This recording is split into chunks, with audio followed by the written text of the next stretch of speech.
I am just a chronicler and welcome you to another video.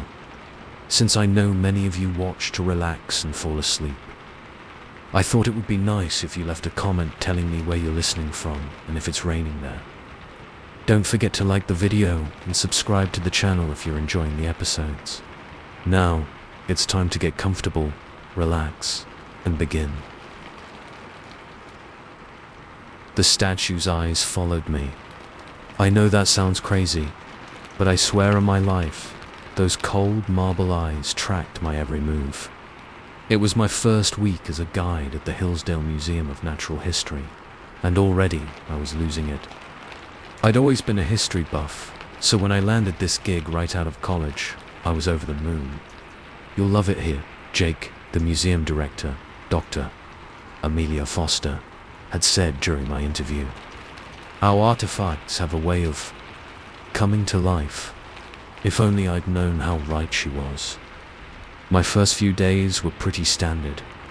I shadowed senior guides, memorized facts about the exhibits, and practiced my museum voice, that perfect blend of enthusiasm and authority. But it was on day 4 that things started getting weird. I was leading my first solo tour, a group of chatty middle schoolers on a field trip. We were in the ancient Egypt exhibit, and I was mid-spiel about mummification, when I noticed something odd about the sarcophagus behind me. The ancient Egyptians believed that preserving the body was crucial for the afterlife, I said, gesturing to the ornate golden coffin. They would remove the organs, and that's when I saw it. The sarcophagus lid moved, just a fraction of an inch, but enough to make me stutter. I trailed off, staring at the sarcophagus. They would, what? A freckle-faced kid in the front asked. I shook my head, forcing a smile.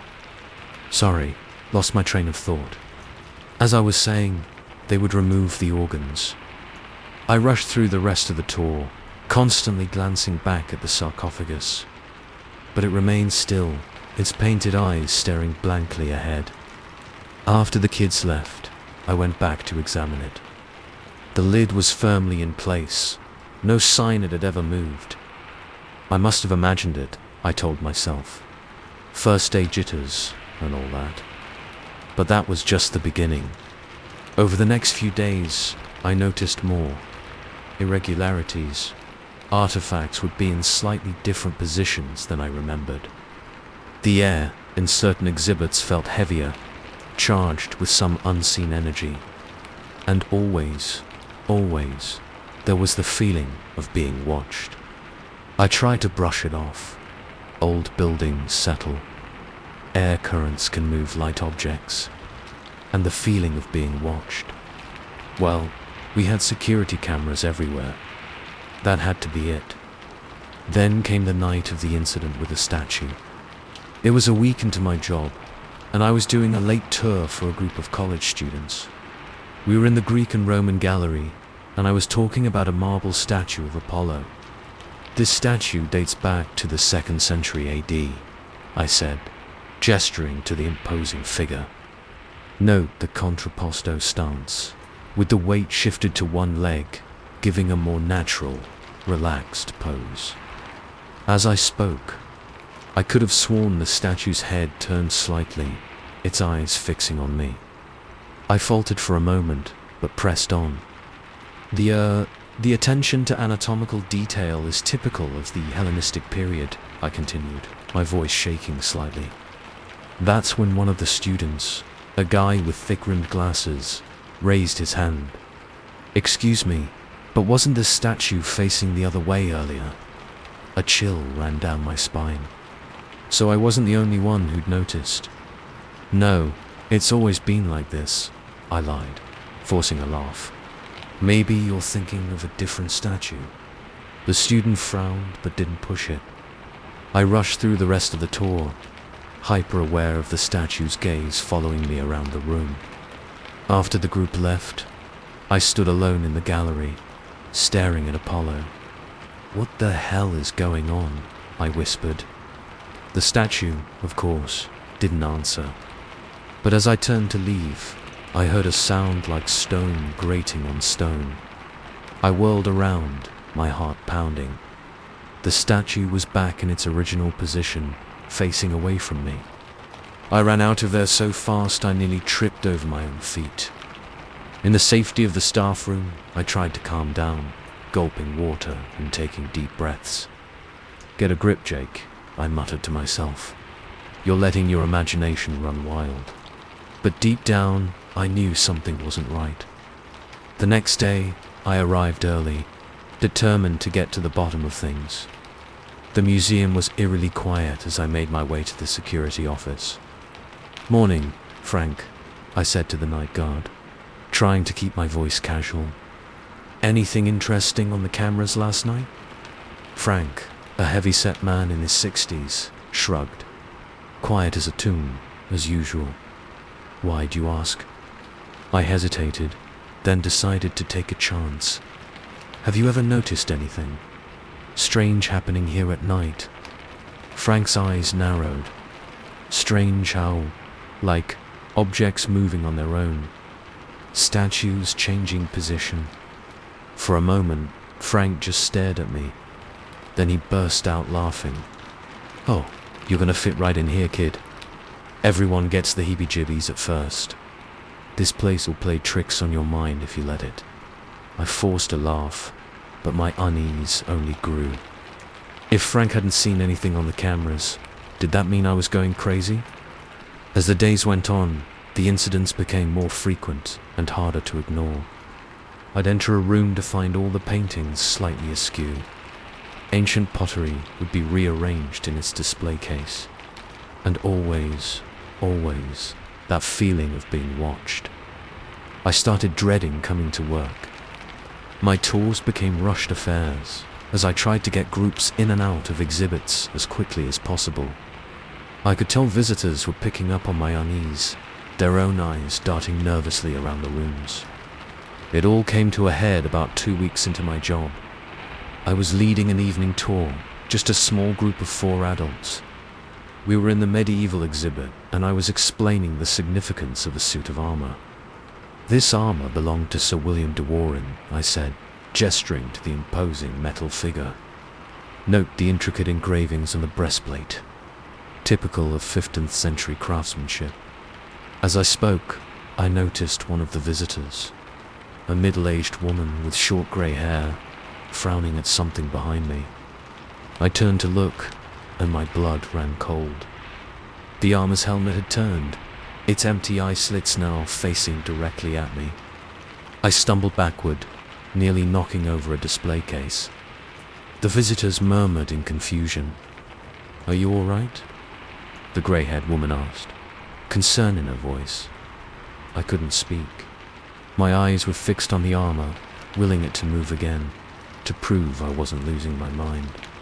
"Perhaps we should continue the tour," one of the other visitors suggested nervously. I nodded numbly, turning to lead them out of the room. But as we reached the doorway, a loud metallic clang rang out behind us. We all spun around. The suit of armor was now fully facing us, its gauntleted hand raised as if in greeting or warning. The visitors screamed. I didn't blame them. I was screaming too. We ran out of the exhibit, out of the museum, into the cool night air. The visitors were shouting, demanding explanations I couldn't give. I just stood there, shaking, as they called for the manager. Dr. Foster arrived a few minutes later, apologizing profusely to the visitors. I heard phrases like optical illusion and faulty mechanics being thrown around. Eventually, the group left, still shaken but somewhat placated. Then Dr. Foster turned to me, her expression unreadable. "Jake," she said quietly, "we need to talk." She led me back into the museum, past the now motionless suit of armor, to her office. As we walked, I babbled about everything I'd seen over the past 2 weeks. The moving artifacts, the watching eyes, all of it. To my surprise, Dr. Foster didn't seem shocked. If anything, she looked resigned. "Sit down," Jake, she said, gesturing to a chair in front of her desk. There's something I need to tell you about this museum. I sat, my mind racing. Was I about to be fired? Committed to a psych ward? Doctor. Foster took a deep breath. What I'm about to tell you may sound unbelievable, but I assure you, it's the truth. This museum, it's alive. I stared at her, waiting for the punchline. It didn't come. The artifacts here, she continued, they have a consciousness of their own. They move, they watch, they interact. We don't know why or how, but it's been happening for as long as the museum has existed. But that's impossible, I stammered. Doctor. Forster smiled sadly. I thought so too, when I first started here. But you've seen it yourself, haven't you? The statue of Apollo, the suit of armor. They were trying to communicate with you. My mind was reeling. Communicate? Why? We're not sure, Dr. Forster admitted. But we think they're lonely. These artifacts have been separated from their original contexts, their original purpose. Maybe they're just trying to connect. I sat in stunned silence, trying to process this information. Part of me wanted to laugh it off, to run out of there and never come back. But a larger part knew, deep down, that she was telling the truth. So what now? I asked finally. Doctor. Forster leaned forward, her eyes intense. Now, Jake, you have a choice to make. You can leave this job, walk away, try to forget what you've seen. Or, I prompted. Or you can stay. Learn to communicate with them.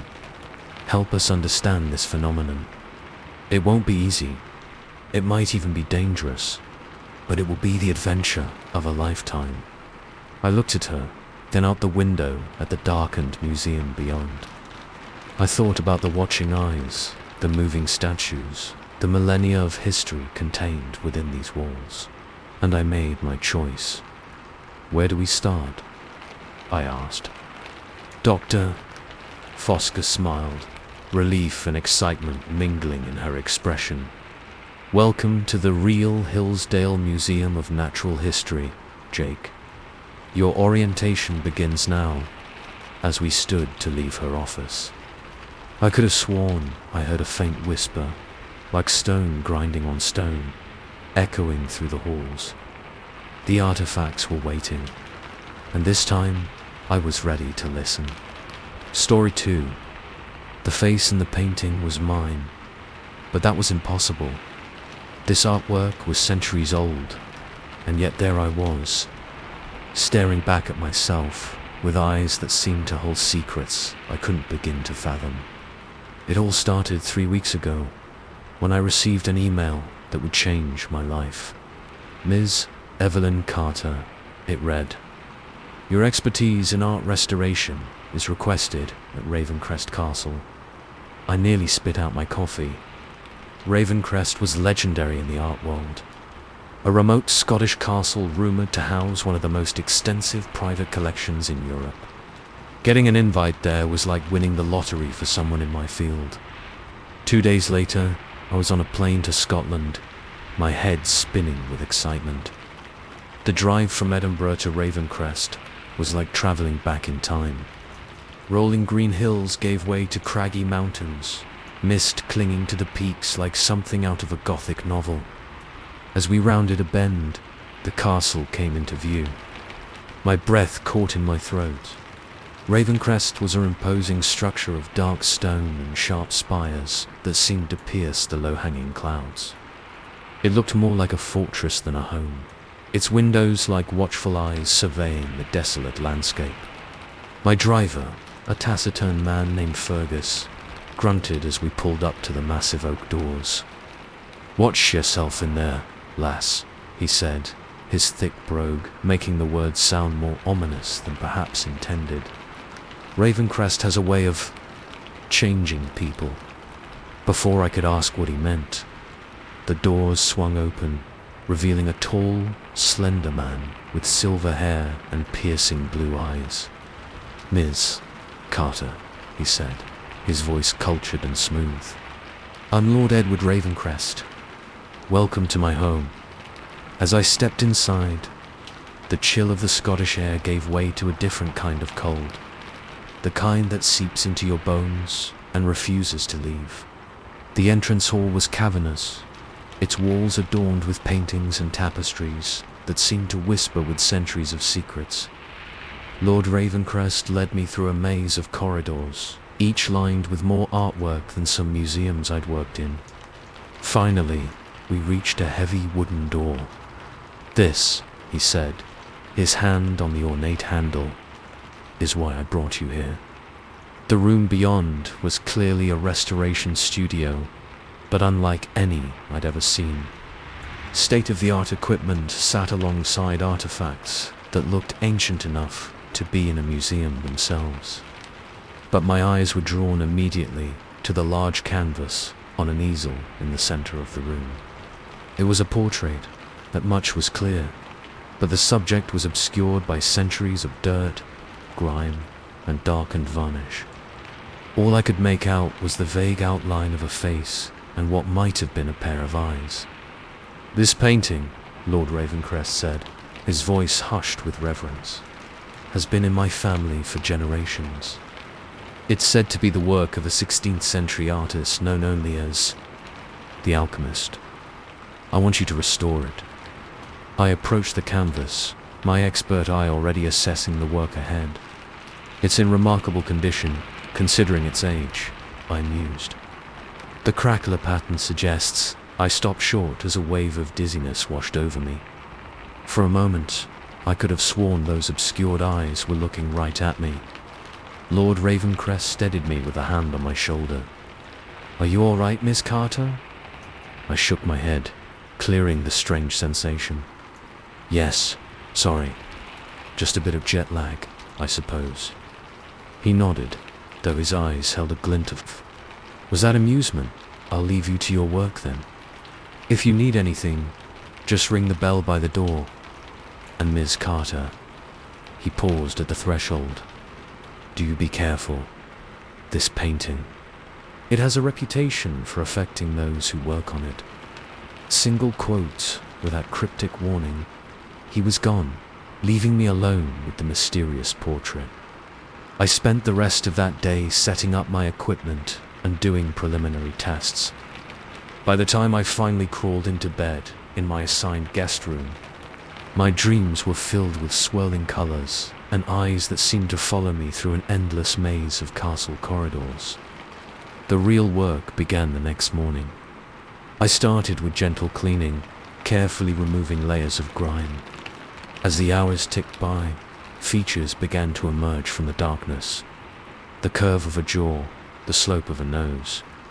It was on the third day that things started to get weird. I was working on a particularly stubborn patch of discoloration when a flash of color caught my eye. I leaned in closer, my breath fogging the magnifying glass. There, hidden in the intricate background, was a symbol I'd never seen before. A circle bisected by a wavy line, with what looked like tiny stars dotting its circumference. As I stared at it, the symbol seemed to pulse, as if alive. I blinked hard, and when I looked again, it was just paint on canvas. "Get it together, Evelyn," I muttered to myself. "You're letting this place get to you." But as the days wore on, more oddities piled up. I'd return in the morning to find my tools slightly out of place. The temperature in the room would fluctuate wildly, from freezing cold to stifling heat, with no apparent cause. And always, there was the feeling of being watched. It was the eyes that really got to me. As more of the portrait was revealed, I found myself captivated by the subject's gaze. There was something familiar about those eyes, something I couldn't quite place. 1 week into the restoration, I had my first vision. I was carefully removing a patch of darkened varnish, when the room around me seemed to blur. Suddenly, I was no longer in the studio, but in a torchlit chamber. A hooded figure stood before an easel, mixing paints in a golden bowl. As I watched, unable to move, the figure turned to me and pulled back its hood. It was my own face that stared back at me. I gasped, jerking back to reality so violently that I nearly toppled my workstation. My heart was pounding, sweat beading on my forehead despite the room's chill. What the hell was happening to me? I considered packing up and leaving right then. But the thought of abandoning the project, of never knowing the truth behind this mysterious painting, was unbearable. I had to see it through. The visions continued, growing more frequent and more vivid. I saw flashes of a life I'd never lived, mixing strange concoctions in a medieval laboratory, painting by candlelight, whispering secrets to hooded figures in shadowy rooms. And all the while, the face in the painting became clearer. With each layer I removed, each crack I filled, the resemblance grew stronger. It was like looking into a mirror across the centuries. I stopped sleeping. I barely ate. My world narrowed to the canvas before me and the visions that haunted my every waking moment. It was Lord Ravencrest who finally intervened. I'm not sure how long I'd been working non-stop when he entered the studio, but the concern in his voice cut through my frenzied focus. "Ms. Carter," he said, gently but firmly grasping my shoulders. "Evelyn, you need to rest." I tried to push him away, to get back to the painting, but my limbs felt leaden. "You don't understand," I slurred, my voice hoarse from disuse. "It's me. It's always been me." As darkness crept into the edges of my vision, I saw understanding dawn in Lord Ravencrest's eyes. "So it's chosen you," he murmured, "just as it chose me all those years ago." I woke up 3 days later in a soft bed, sunlight streaming through gauzy curtains. For a moment, I thought it had all been a dream. Then I saw the painting, propped against the wall opposite my bed. It was finished, and it was, undeniably, my face looking back at me. Lord Ravencrest was seated in a chair nearby, watching me with a mixture of concern and fascination. When he saw I was awake, he leaned forward. "How do you feel?" he asked softly. I sat up slowly, my head swimming, like I'd been hit by a truck. What happened?" He sighed, running a hand through his silver hair. "It's a long story, one that begins centuries ago with an artist who was also an alchemist. He discovered a way to preserve himself through his art, but the process was flawed. Instead of true immortality, he found himself trapped, endlessly repeating the cycle." I stared at him, then at the painting. "Are you saying you are him, Evelyn? Or rather, you're his latest incarnation?" The painting calls to its creator, drawing them in to restore it, to remember. And in doing so, it ensures its own survival. My mind reeled. It was insane, impossible, and yet, it felt true, resonating with something deep inside me. "What happens now?" I whispered. Lord Ravencrest stood, moving to stand before the painting. "My painting. Now, my dear, you have a choice to make.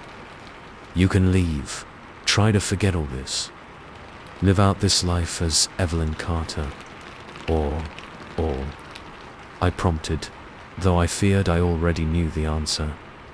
He turned to me, his eyes alight with an almost feverish glow. "Or you can embrace who you truly are, reclaim your knowledge, your power. Continue the work you began centuries ago." I looked at the painting, at my own eyes staring back at me across the ages. I thought of the visions, the flashes of a life both foreign and intimately familiar. In that moment, I knew there was only one choice I could make. "Teach me," I said, my voice stronger than I felt. Teach me everything. Lord Ravencrest smiled, a smile that held secrets I was only beginning to understand. Welcome home, he said, to your true self. As if in response, the eyes in the painting seemed to glimmer with newfound life. My journey, I realized, was only just beginning. Story 3. The mop hit the floor with a wet slap that echoed through the empty cell block. I froze, my heart pounding. For a split second, I could have sworn I heard someone whisper my name in response, but that was impossible. I was alone in this godforsaken place, wasn't I? My name's Mike Reeves, and I'd been the night janitor at the Oakville Correctional Facility for all of 2 weeks. The place had been shut down for years, turned into one of those historical tourist traps where people can get their spook on pretending to be locked up in a real-life prison. Real life? Huh. If they only knew. I took this job because, well, beggars can't be choosers when you've got a record. It's perfect for you, Mike, my parole officer had said. Nice and quiet, and it'll look good on your resume. Show folks you can handle responsibility. Responsibility, right? More like showing folks I could handle being scared out of my wits every night. Don't get me wrong, I'm not some superstitious nut. I've done time in places a hell of a lot scarier than this. But there's something about Oakville that gets under your skin. Maybe it's the history. Over a century of misery soaked into these walls. Maybe it's the silence, so thick you can almost touch it. Or maybe it's the feeling that you're never really alone, no matter how empty the place is supposed to be. I shook off the chill that had crept up my spine and got back to mopping. The sooner I finished this section, the sooner I could move on to somewhere with better lighting. As I worked, I tried to focus on the mundane details of the job. The sharp scent of disinfectant, the rhythmic swish of the mop, the squeak of my shoes on the damp floor. But my mind kept wandering back to the whisper. It wasn't the first weird thing I'd experienced here, not by a long shot.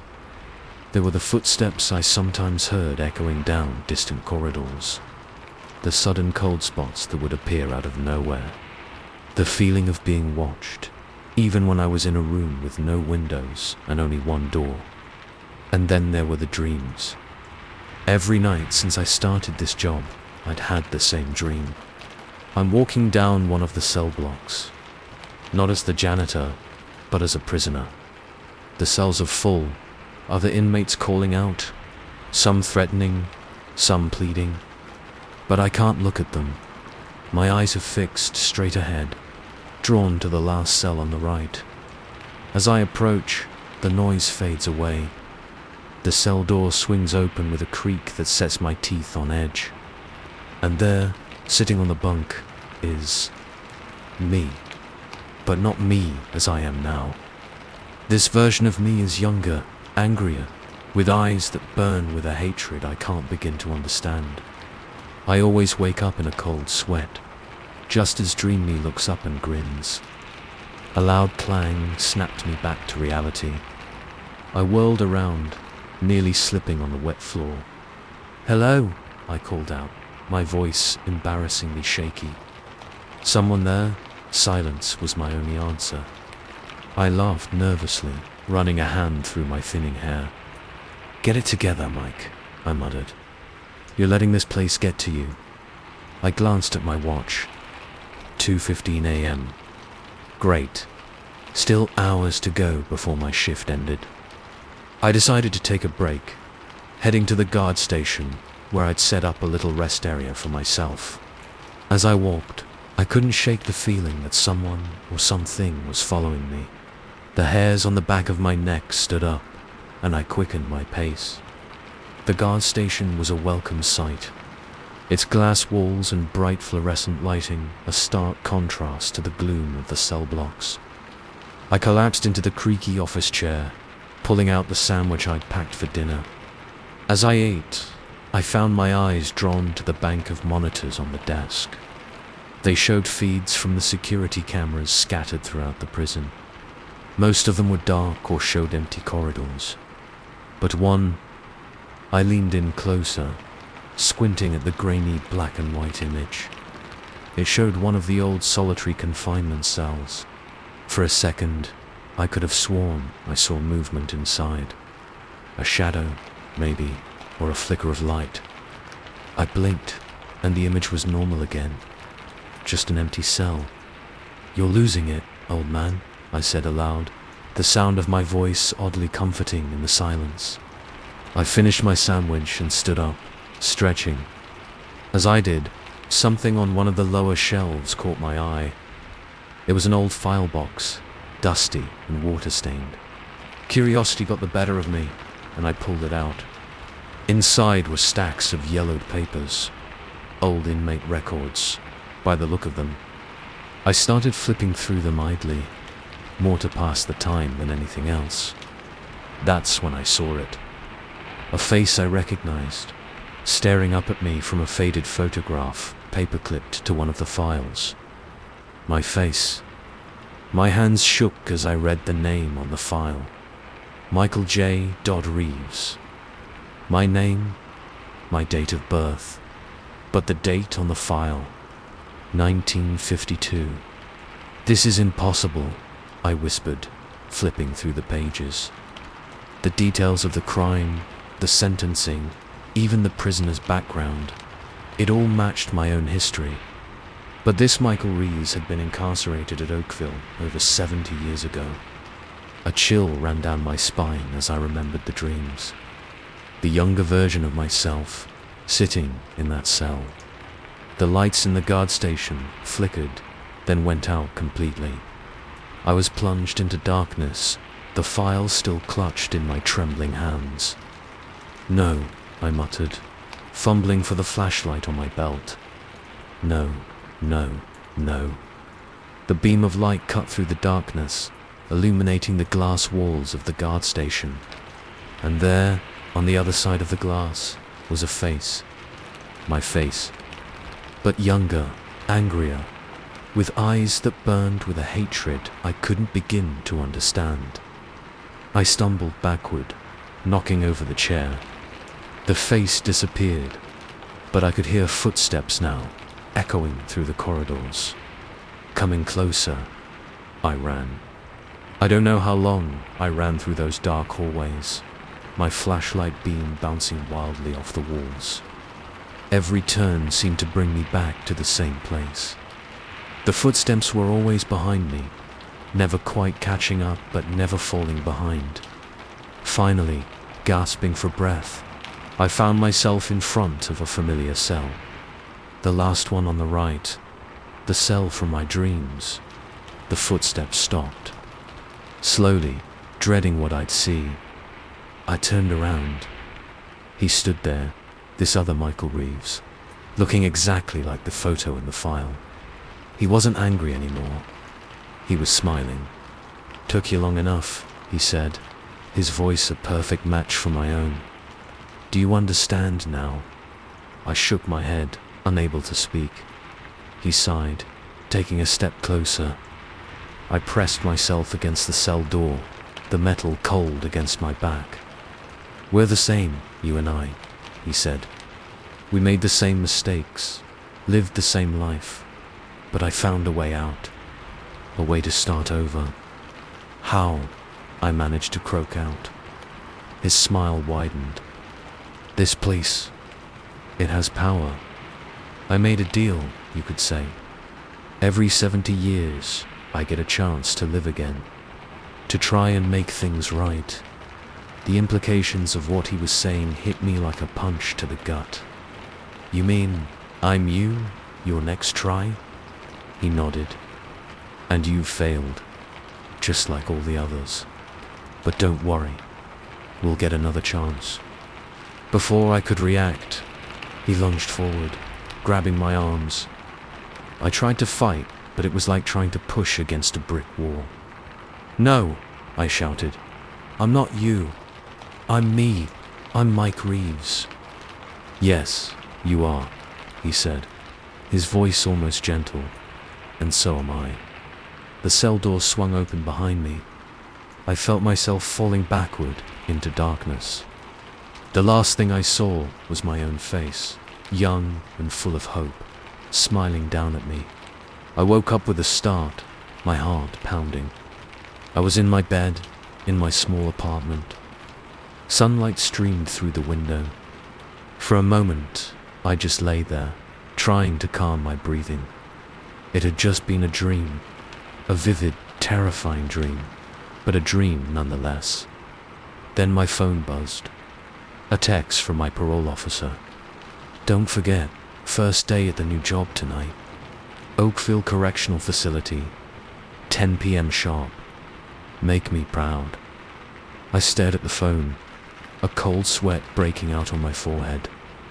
Slowly, I got up and walked to the mirror hanging on my closet door. The face that looked back at me was younger than it should have been, and in its eyes, I saw a glimmer of something I couldn't quite name. Hope, determination, or maybe, just maybe, a hint of that burning hatred I'd seen in my dreams. I guess I'll find out tonight when I start my new job as the night janitor at Oakville Correctional Facility. After all, everybody deserves a second chance. Or a third. Or a fourth. Story 4. The file trembled in my hands, its musty pages whispering secrets I wasn't sure I wanted to hear. Project McUltra, the header read. And there, in faded type, was my own name, Sarah Jenkins. But that was impossible. These experiments had happened decades before I was born. I'd always been a sucker for a good mystery. That's what drew me to library science in the first place. The thrill of uncovering hidden knowledge, of piecing together fragments of the past. So when I landed the job at the National Archives classified section, I thought I'd hit the jackpot. If only I'd known then what I know now. It started innocently enough.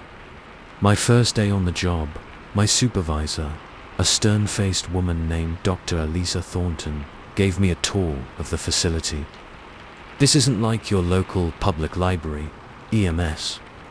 Jenkins," she said, her heels clicking sharply on the polished floor. "The documents here are sensitive, classified. Some of them could reshape history, if they ever saw the light of day." I nodded, trying to look appropriately serious while internally doing backflips of excitement. This was exactly the kind of intrigue I'd dreamed of. "Your job, Doctor," Thornton continued, "is to catalog and digitize these files. You are not, under any circumstances, to read their contents. Is that clear, Crystal?" I lied. She fixed me with a look that said she didn't believe me for a second, but only said, "Good. You'll start with Section C, row 15. The files there are mostly benign. Agricultural reports and the like." As it turned out, agricultural reports were about as exciting as they sound.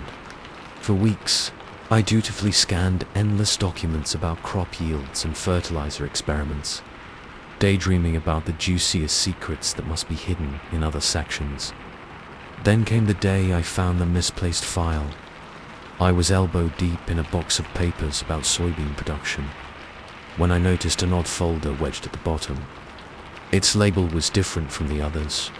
No department heading, just a string of numbers and letters. Curiosity piqued. I pulled it out. The moment my fingers touched the weathered manila folder, a jolt ran through me, like static electricity, but stronger. I almost dropped it in surprise. Glancing around to make sure I was alone, I flipped the folder open. The first page bore a header I'd only ever seen in conspiracy theory forums. Project McUltra. My heart raced as I scanned the document. McUltra was the CIA's infamous mind control program, officially discontinued in the 1970s. This had to be the holy grail of classified information. I was so engrossed that I almost missed it the first time my name appeared. But there it was, Clear as day, subject 37. Sarah Jenkins. My blood ran cold. This had to be a coincidence, right? Jenkins was a common name, but as I read on, the details were uncanny. The subject's date of birth matched mine. Her physical description could have been copied from my driver's license, but it was impossible. These experiments had happened decades before I was born. I was so caught up in my bewilderment that I didn't hear the footsteps approaching until it was too late. Ms. Jenkins, Doctor. Thornton's voice cracked like a whip. What exactly do you think you're doing? I jumped, the file slipping from my hands and spilling its contents across the floor. I stammered, scrambling to gather the papers. Dr. Thornton's face was a mask of cold fury. My office. Now, the walk to her office felt like a march to the gallows. My mind raced, trying to come up with a plausible explanation. I was so preoccupied that I almost didn't notice the two men in dark suits who fell into step behind us. Dr. Thornton's office was a study in austere efficiency, all clean lines and muted colors. She sat behind her desk, gesturing for me to take a seat. The men in suits remained standing, their presence looming over me. Ms. Jenkins, Doctor, Thornton began, her voice unnervingly calm. Do you understand the seriousness of what you've done? I swallowed hard. I do, and I'm so sorry. It won't happen again, I swear.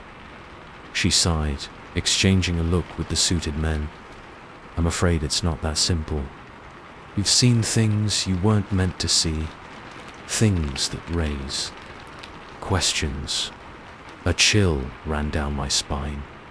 Questions about what? Instead of answering, she turned to one of the men. The man stepped forward, placing a file on the desk in front of me. It looked identical to the one I'd found earlier. With trembling hands, I opened it.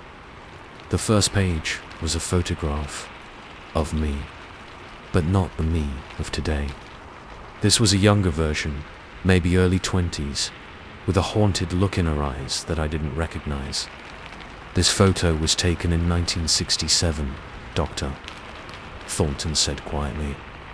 I shook my head. That's not possible. I wasn't even born then. This has to be my mom, or... It's you, Sarah, she interrupted. You just don't remember. What followed was a story so outlandish, so terrifying, that part of me refused to believe it. And yet, as Dr. Thornton spoke, fragments of memory began to surface. Hazy images and sensations I'd always dismissed as strange dreams. Project McUltra, she exclaimed, hadn't just been about mind control. They'd been experimenting with something far more ambitious. Time manipulation. You were one of our most promising subjects, she said, her voice taking on an almost reverent tone. You could project your consciousness backwards and forwards in time. But there were complications. I listened in stunned silence as she detailed experiments gone wrong, fractured timelines, and the desperate measures taken to correct them. We had to reset you, she said, give you a new life, a new history. We've been watching you, guiding you, waiting for the right moment to bring you back in. Bring me back in, I echoed, my voice sounding distant to my own ears. For what? Doctor. Thornton leaned forward, her eyes bright with an unsettling intensity. To continue your work, of course. The experiments were never truly shut down. Sarah, we've just been waiting for you to be ready. I stood up so abruptly that my chair toppled backwards. You're insane, all of you. I'm leaving, and I'm going to tell everyone about this. The men in suits moved to block the door, but Dr. Thornton waved them off. Go ahead, she said calmly. Who do you think will believe you? A librarian claiming to be a time-traveling government experiment. She smiled, but it didn't reach her eyes. Besides, how can you be sure that this timeline, this version of you, is the real one? Her words hit me like a physical blow. How could I be sure? Those fragments of memory, the impossible photograph. What if she was telling the truth? I faltered, my certainty crumbling. I need time to think. Doctor. Thornton nodded, as if she'd expected this response. Of course. Take the rest of the day off. But remember, Sarah, you can't run from who you are, who you've always been. I left in a daze, barely registering the journey home. My apartment, once a comforting space, now felt alien and hostile. I paced restlessly, my mind a whirlwind of confusion and doubt. That night, my dreams were a kaleidoscope of fractured memories. I saw myself in other times, other places, in a lab filled with strange equipment, on city streets that looked both familiar and wrong, in rooms with people whose faces blurred and shifted. I woke gasping, my sheets drenched in sweat. The bedside clock read 3:17 a.m. As my eyes adjusted to the darkness, I realized something was wrong. The furniture in my room had changed, subtly but unmistakably. The chair by the window was a different style. The curtains a color I didn't recognize. Heart pounding, I stumbled to the bathroom.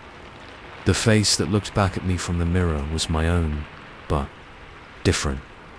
Older in some ways, younger in others. A thin scar ran along my hairline, one I'd never had before. No, I whispered, backing away. This isn't real. It can't be. But even as I said it, I knew. This was real. All of it. I sank to the floor, my back against the cool tile wall. Memories were flooding back now, faster than I could process them. Lives I'd lived, decisions I'd made, timelines I'd altered. The weight of it all threatened to crush me. A soft chime made me jump. My phone, a model I didn't recognize, was lighting up with a message. With shaking hands, I picked it up. The message was from a number not in my contacts, but somehow I knew who it was from. It's time to come back, Sarah. We have work to do. I stared at the words, feeling the last vestiges of my old life, my old self, slipping away. Part of me wanted to scream, to fight against this impossible reality. But a larger part, the part that had always been drawn to mysteries, to uncovering hidden truths, felt a thrill of excitement. Who was I, really? What was I capable of? And most importantly, what would happen next? There was only one way to find out. I took a deep breath, steadying myself. Then I typed out a reply. I'm ready. Where do we start? As I hit send, I could almost hear the gears of time and fate grinding into a new configuration. My life as Sarah Jenkins, ordinary librarian, was over. My real work was just beginning. Story 5.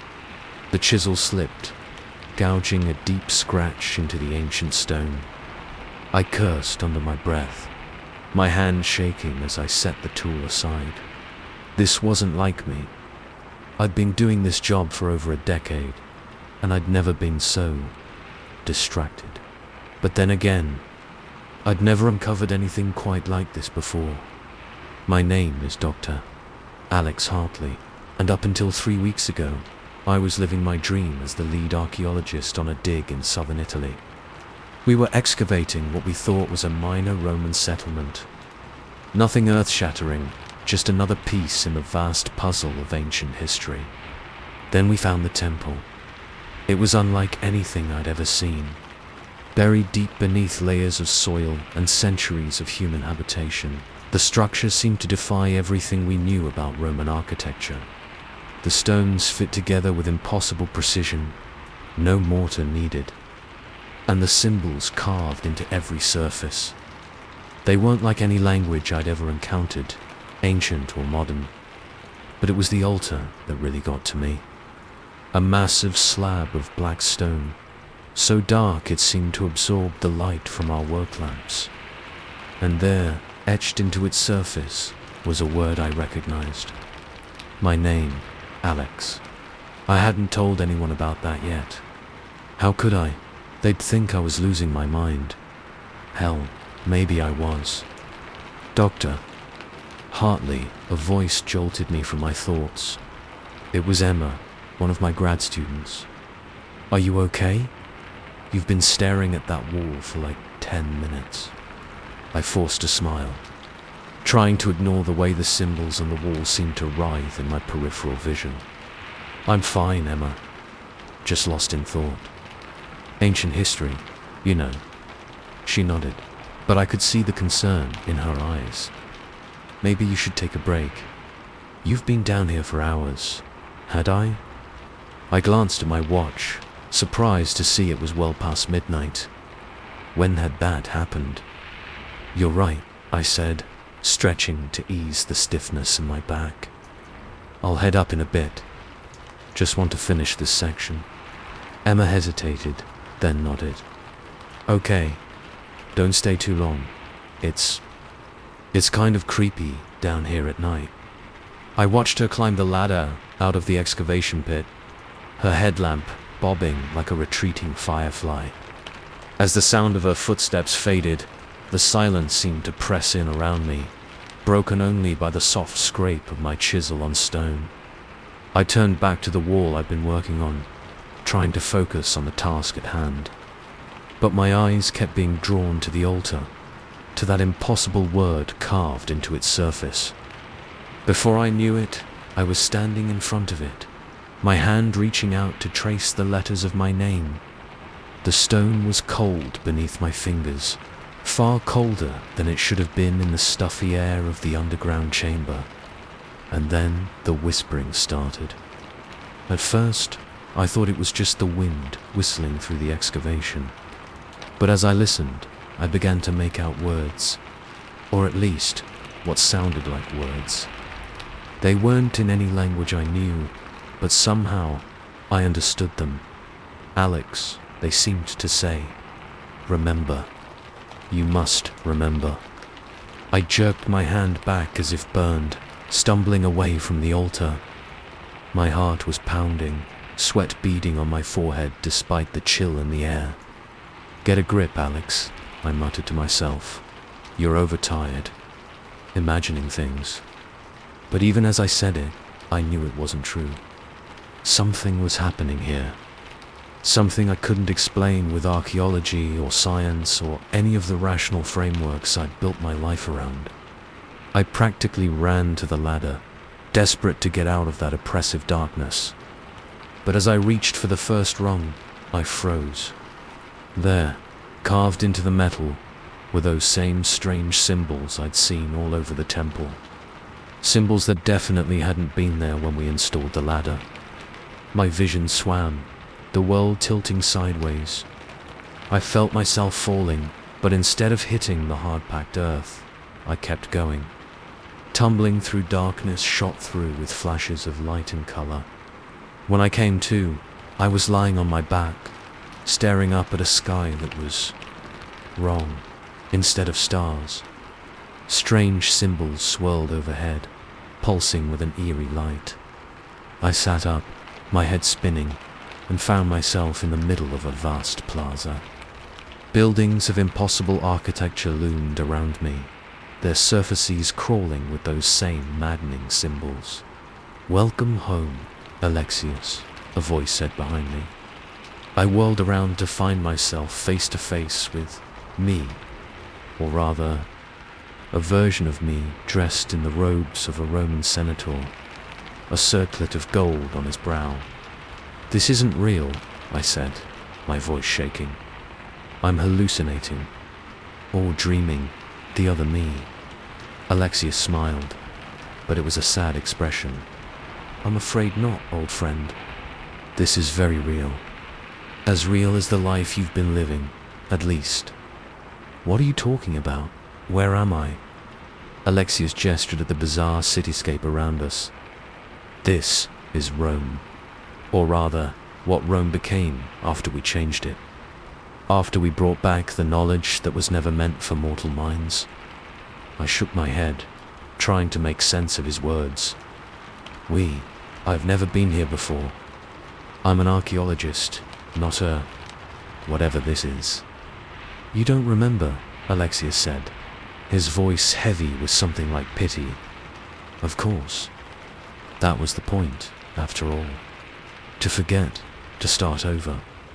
But it seems some part of you couldn't let go entirely. As he spoke, flashes of memory began to surface. Impossible memories of a life I'd never lived. I saw myself poring over ancient texts, deciphering codes that unlocked secrets of reality itself. I saw the city of Rome transforming, its citizens gaining powers that defied natural law. And I saw the horror that followed, as those powers corrupted and destroyed. No, I whispered, pressing my hands to my temples, as if I could physically hold back the flood of memories. This isn't me. I'm not this person. Alexius stepped closer, his hand on my shoulder feeling all too real. You are. We are. Two halves of the same soul, split across time in a desperate attempt to undo what we'd done. I looked up at him, seeing the weight of centuries in his eyes. What did we do? His expression darkened. We opened a door that should have remained closed. We thought we could control the power we found, use it to create a utopia. Instead, we nearly destroyed everything. As if in response to his words, the sky above us cracked, lines of darkness spreading like a shattered mirror. In the distance, I could hear screams, and shapes that defied description began to emerge from the shadows between buildings. They're coming, Alexius said, his voice urgent. The entities we foolishly invited into our world. We don't have much time. Time for what? I asked, my mind reeling as I tried to process everything I was seeing, everything I was remembering. To make a choice, he replied. We split our consciousness, sent half of it.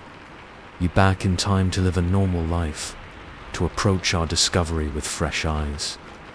We hoped that you would either avoid making our mistakes, or find a way to fix them. The cracks in the sky were widening, the screams growing louder. The symbols on the buildings around us were moving faster now, almost frenzied. I don't understand, I said, even as part of me did. Even as those impossible memories settled into place like they'd always been there. What am I supposed to do?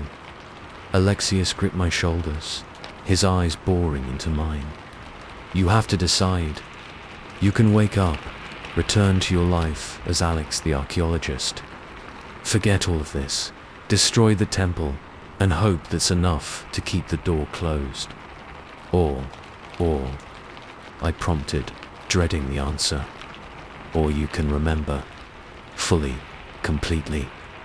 Take back the knowledge we had, the power we wielded, and try, one last time, to make it right. The world around us was dissolving now, reality itself seeming to unravel at the seams. In the chaos, I could see shapes forming, monstrous things that hurt to look at, that made my mind scream in protest. Choose, Alexius shouted over the rising cacophony. Before it's too late. I stood there, paralyzed by indecision. Part of me wanted desperately to wake up, to dismiss all of this as a bizarre dream brought on by too many hours in the sun, to go back to my simple, safe life of digging up pottery shards and writing academic papers. But another part, the part that had always driven me to uncover the secrets of the past, to push the boundaries of what we knew about history. That part yearned for the knowledge Alexius was offering, the power to reshape reality, to right ancient wrongs. As the world crumbled around us, As those nameless horrors drew ever closer, I made my choice. I reached out and clasped Alexius's hand. The moment our fingers touched, it was like a dam breaking in my mind. Memories, knowledge, power, it all came rushing back. I remembered everything. Who I was, what I'd done, the terrible price of my hubris. And I remembered how to fix it. As my two selves merged, as Alex and Alexius became one, I felt reality shift around me. The collapsing Rhone faded away, replaced by the familiar darkness of the excavation pit. I found myself standing once again before the altar, my hand outstretched. But now, I understood the symbols carved into its surface. I knew what needed to be done. With a deep breath, I began to chant in a language that hadn't been spoken on Earth in millennia. The symbols on the altar began to glow, then to move, rearranging themselves under my touch. I don't know how long I stood there, weaving reality back together, sealing the cracks I'd once torn open. It could have been minutes or centuries. When it was done, I stumbled back, exhausted beyond measure. The altar was smooth now, unmarked. The temple around me was just a temple. Old, yes, historically significant, but no longer a threat to the fabric of reality. As I climbed the ladder back to the world above, I knew that my life would never be the same. I carried within me the memories of 2 lives, the knowledge of terrible secrets, and the weight of a responsibility I could never fully explain to anyone. But as I emerged into the pre-dawn light, feeling the cool breeze on my face, I allowed myself a small smile. The world was safe, for now, and I had work to do. After all, history has a way of repeating itself, and this time, I'll be ready. Story 6. The man on camera 3 smiled directly at me, his eyes gleaming with a knowledge that made my skin crawl. It was impossible. He was in room 237, 3 floors up and half a building away. There was no way he could see me. And yet, as I flicked through the other cameras, there he was again, and again, and again, always staring, always smiling, always impossible. My name's Jack Thurman, and I've been working security at the Overlook Grand Hotel for going on 5 years now. It's a sweet gig, most nights. The Overlook's one of those old, ritzy places, all polished brass and red carpets. The kind of joint where the guests tip in $50 bills and don't blink an eye at the 4-figure nightly rates. Tonight, though, I'm starting to think no amount of money is worth this. It started off normal enough. I clocked in at 11 p.m., nodding to Dave from the day shift as he headed out. Anything I should know about? I asked, settling into the worn leather chair in front of the bank of monitors. Dave shrugged, already halfway out the door. Nah, quiet as a church. Oh, except the guy in 237. Real weirdo, that one. Keeps asking about the hotel's history, secret passages, that kind of thing. Might want to keep an eye on him. I grunted an acknowledgement, my attention already on the screens. The Overlook had 142 rooms, plus all the public areas. It was a lot to keep track of, but I prided myself on knowing every nook and cranny of this place. For the first few hours, everything was routine. A couple of late-night arrivals, a drunk guest who needed help finding his room, the usual stuff. Then, around 2 a.m., I noticed something odd. The man from 237, a tall, thin guy with slicked back hair and a suit that probably costs more than my yearly salary, was in the lobby. Nothing weird about that, except I could have sworn I'd just seen him in his room a minute ago. I frowned, flipping back through the camera feeds. Yeah, there he was, in 237, sitting on the bed, reading a book. I looked back at the lobby cam. Still there, now chatting with the night clerk. What the hell? I muttered, leaning closer to the screens. That's when he looked up, straight into the lobby camera, and smiled. It wasn't a friendly smile. It was the kind of smile a cat might give a cornered mouse. A chill ran down my spine. I quickly switched to another camera, trying to shake off the creepy feeling. But there he was again, now in the hotel bar, and in the second floor hallway, and the gym. Everywhere I looked, every camera I checked, there he was, always staring directly at the camera, always smiling that predatory smile. My heart was pounding now, sweat beading on my forehead despite the chill of the security room. This wasn't possible. One guy couldn't be in all these places at once, and he sure as hell shouldn't be able to know exactly where every camera was. I grabbed my radio, my hand shaking slightly. Front desk, this is security. You got eyes on the guests from 2-7. There was a pause, then Sally's voice crackled through. Negative, security. 237's been quiet all night. Everything okay? I swallowed hard, my eyes darting between the screens. He was still there, in a dozen places at once. Yeah, just checking. Thanks. I clicked off the radio, trying to steady my breathing. Okay, think, Jack. There had to be a rational explanation for this. Maybe the guy had a twin, or several twins. Maybe it was some kind of elaborate prank. Or maybe you're losing your goddamn mind. I shook my head, pushing that thought away. No, there had to be a logical answer, and I was going to find it. Taking a deep breath, I stood up. Policy said I wasn't supposed to leave the security room during my shift, but to hell with policy. I needed to see this with my own eyes. The hallway outside the security room was dimly lit, the plush carpet muffling my footsteps. I made my way to the elevator, constantly glancing over my shoulder.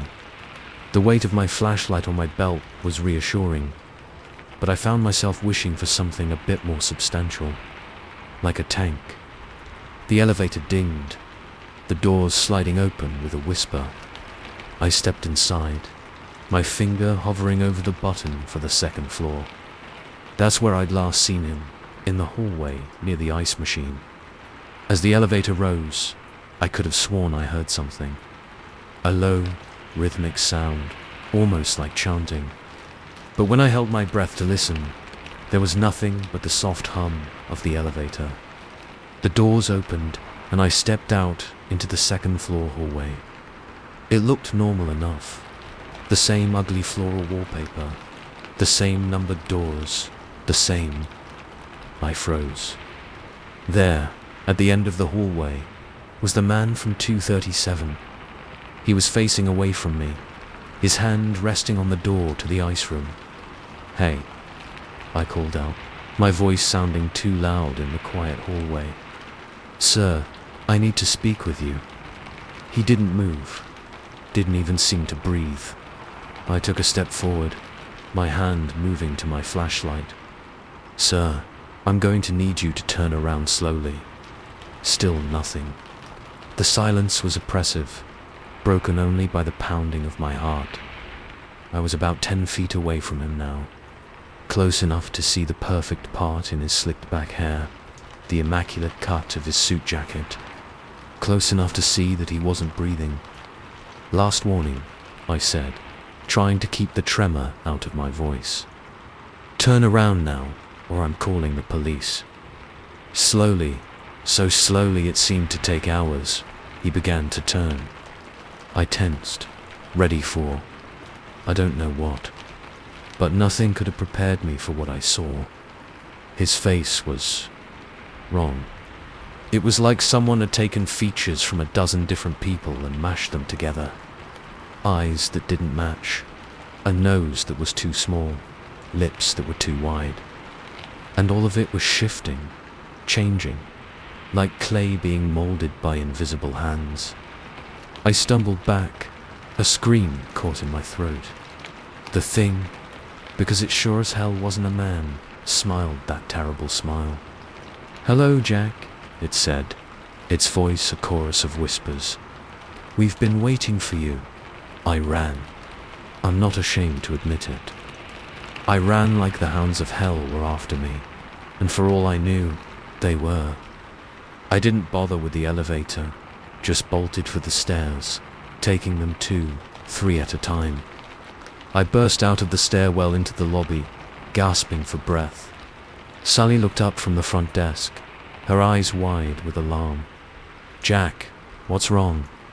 You look like you've seen a ghost." I opened my mouth to answer, to tell her everything, to demand we call the police, the army, the goddamn Ghostbusters. But before I could get a word out, I saw him again. He was standing by the grand piano in the corner of the lobby. No, not him. Them. Because now I could see the truth. It wasn't one man in different places. It was different. Things, each wearing a piece of that man like an ill-fitting suit. They were everywhere. The bellhop by the door, his face rippling like water. The woman seated in the plush armchair, her eyes too far apart, her smile too wide. The bartender, whose hands seemed to have too many fingers, and they were all looking at me. "Jack?" Sally's voice seemed to come from far away. "Jack, what's going on?" I turned to her, ready to scream a warning, but the words died in my throat, because Sally's face was changing too, melting and reforming into that same terrible, smiling visage. "It's time," Jack Natsley said, her voice that same whispered chorus. "Time for you to join us, to become part of the Overlook." I backed away, my back hitting the cool marble of the front desk. This couldn't be real. It had to be a dream, a hallucination, something. What are you?" I managed to choke out. The thing wearing Sally's face tilted its head, the movement is fluid to be human. "We are the Overlook. We are everyone who has ever stayed here, every soul that has ever walked these halls. And now, it's your turn." They were closing in now, a circle of shifting, smiling faces. I could feel something tugging at me, not physically, but deeper, like hooks in my very being, trying to pull me apart. With the last of my strength, I closed my eyes and thought of home, of my dog waiting for me to come back, of the leftover pizza in my fridge, of the life I'd lived before tonight. When I opened my eyes, I was back in the security room, slumped in my chair in front of the monitors. For a moment, blessed relief washed over me. It had all been a dream. Then I looked at the screens. Every camera, every angle showed the same thing. Me, but not me. 100 versions of me, all staring at the cameras, all smiling that terrible smile. And as I watched, unable to look away, unable to move, I saw my face begin to shift and change. "Welcome to the night shift at the Overlook Grand Hotel. Hope you enjoy your stay. You'll be here a long, long time." Story 7. The shutter clicked, and for a split second, I saw her. A woman in a white gown, her face a blur of terror. But when I lowered my camera, the crumbling hallway was empty, just peeling paint and broken tiles, like it had been all day. Like it should be in an abandoned sanitarium. I'm Tyler Reeves, architectural photographer extraordinaire. At least, that's what it says on my business cards. In reality, I'm just a guy with a decent eye and a willingness to crawl through dilapidated buildings for the perfect shot. It's not glamorous, but it pays the bills. Usually, this job, though, this one was different from the start. It began with a phone call on a rainy Tuesday afternoon. I was in my tiny studio apartment, sorting through shots of an old grain silo, when my cell buzzed. "Tyler Reeves Photography," I answered, trying to sound more professional than I felt in my coffee-stained t-shirt. "Mr. Reeves." The voice on the other end was crisp, efficient. "I represent the Oakbrook Development Corporation. We have a unique opportunity for you." My ears perked up at unique. In my line of work, unique usually meant dangerous or legally questionable, but it also usually meant well-paying. "I'm listening," I said, already reaching for a pen. The job was straightforward enough on paper. Oakbrook had acquired an old sanitarium on the outskirts of town, the kind of massive, Gothic structure that went up in the 1800s when people thought fresh air, an isolation with a cure for everything from tuberculosis to hysteria. They wanted to turn it into luxury condos, because of course they did, but needed detailed photos of the interior for their architects and marketing team. The place has been abandoned for decades. The voice, belonging to a Mr. Shambles, as he eventually introduced himself, explained, "It's not exactly stable. That's why we need someone with your expertise." I named a price. Chambers doubled it without hesitation. That should have been my first warning. 2 days later, I was standing in front of Oakbrook's sanitarium, my camera bag heavy on my shoulder. The place loomed against the grey sky, all towering spires and arched windows. It looked like something out of a horror movie, the kind where the stupid protagonist goes inside despite every warning sign. Guess that made me the stupid protagonist. A bored-looking security guard met me at the rusted gate. "Mr. Reeves." He barely waited for my nod before continuing. "Follow the marked path to the main entrance. Don't deviate. Some areas aren't structurally sound. You've got 8 hours before I lock up, with or without you inside." With that cheery send-off, he waved me through. The gravel crunched under my boots as I made my way up the overgrown drive. The air felt thick, heavy with the promise of rain and something else I couldn't quite name. Unease, maybe, or anticipation. The massive front doors creaked open with surprising ease. I stepped into a cavernous entry hall, my footsteps echoing in the emptiness. Dust motes danced in the shafts of light streaming through broken windows. In its day, this place must have been impressive. Now, it was a tomb of peeling wallpaper and shattered marble. I got to work, moving from room to room, capturing the decay in all its haunting beauty. For the first few hours, everything was normal. Well, as normal as it gets when you're alone in a massive abandoned building with a history of human suffering. It was in the east wing that things started to get weird. I was setting up a shot of a long corridor, its floor littered with broken furniture and yellowed papers, when I heard it. A whisper, so faint I thought I'd imagined it. But then it came again, clearer this time. "Help us." I spun around, my heart pounding. The hallway was empty. "Hello," I called out, my voice sounding thin and reedy in the stale air. No response. I tried to shake it off. Old buildings make noise.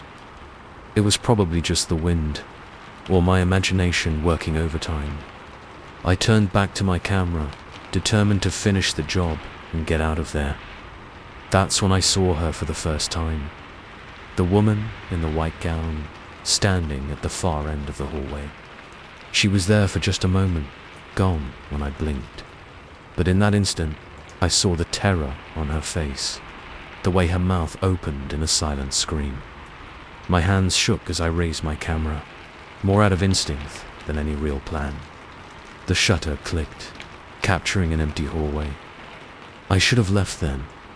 Should have packed up my gear and run for the hills.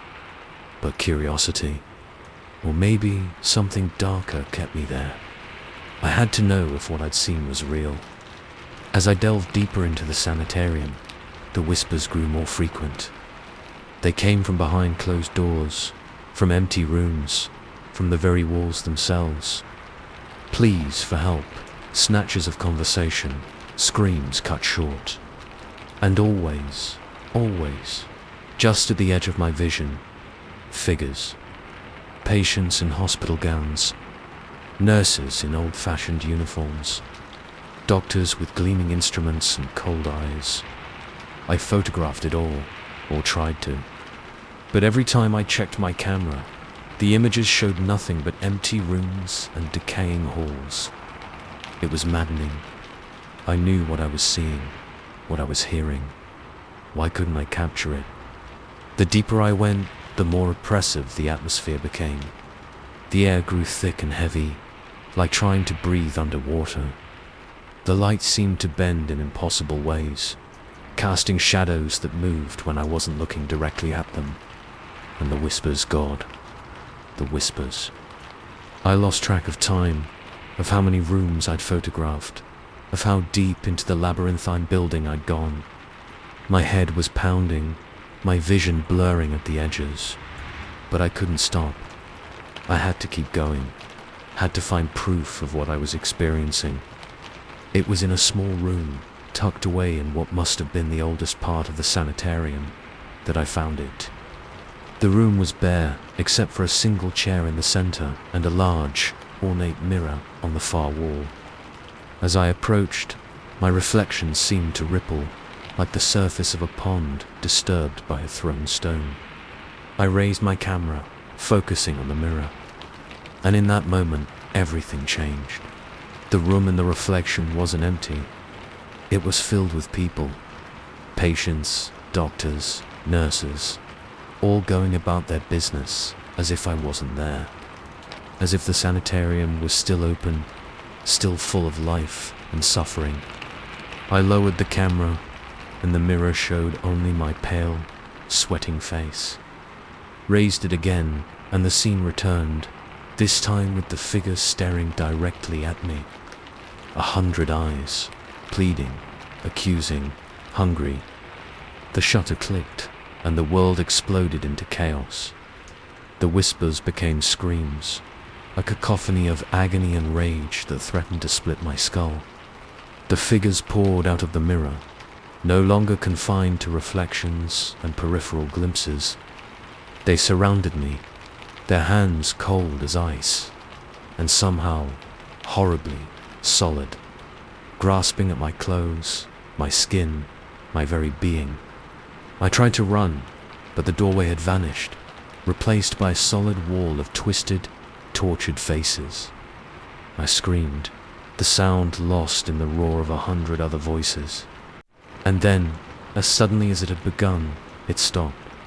The room was empty again, silent, except for my ragged breathing.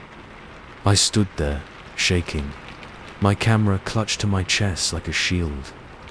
Somehow, I made it out of the sanitarium. I don't remember the journey through its halls, or the walk down the overgrown drive. I came back to myself, sitting in my car, my knuckles white on the steering wheel, as I sped away from that accursed place. When I got home, I immediately plugged my camera into my computer. I had to know if I'd captured any of it, if there was any proof of what I'd experienced. The first few hundred photos were normal. Empty rooms, decaying hallways, nothing out of the ordinary. But the last image, it showed the room with the mirror, and reflected in that mirror was me, surrounded by a crowd of figures in antiquated clothes. Their faces were blurred, but their eyes were sharp, staring directly at the camera, directly at me. I slammed my laptop shut, my heart pounding. What had I seen? What had I become a part of? The phone rang, making me jump. It was Chambers. "Mr. Reeves," he said, his voice as crisp and emotionless as ever. "I trust you got what we needed." I opened my mouth to tell him everything, to demand answers. But what came out was, yes, all done. I'll send the files over tonight." "Excellent," Chambers replied. "We'll be in touch about your next assignment." The line went dead before I could respond. I sat there, staring at my phone, a chill running down my spine. Next assignment? What did he mean? As if in answer, my laptop chimed with a new email. It was from Oakbrook Development, with the subject line, "Upcoming Project, Ravenwood Asylum." I looked at my camera, then at the email. Part of me wanted to delete it, to smash my camera and never take another photograph, as long as I lived. But a larger part, a part I didn't quite recognize, reached for the mouse. Clicked accept. After all, I'm an architectural photographer, and I've got a job to do. Story 8. The photograph stared back at me, my own sleeping face frozen in black and white. I hadn't taken it. I lived alone, yet here it was, tucked between surveillance footage of Cold War spies and declassified CIA documents. My exhibit on the history of surveillance was watching me back. My name is Olivia Chung, and I'm the curator at the Meadowbrook Museum of Modern Art. Or at least, I was. Now I'm not sure what I am, or if I'm anything at all. It all started 3 months ago, when the board approached me about a new exhibit. Something edgy, they said. Something that'll get people talking. I pitched them an idea that had been percolating in my mind for years. Shadows and whispers. A history of surveillance in America. From the earliest spy networks of the Revolutionary War to modern-day digital tracking. I wanted to explore how we've watched each other over the centuries. The board loved it.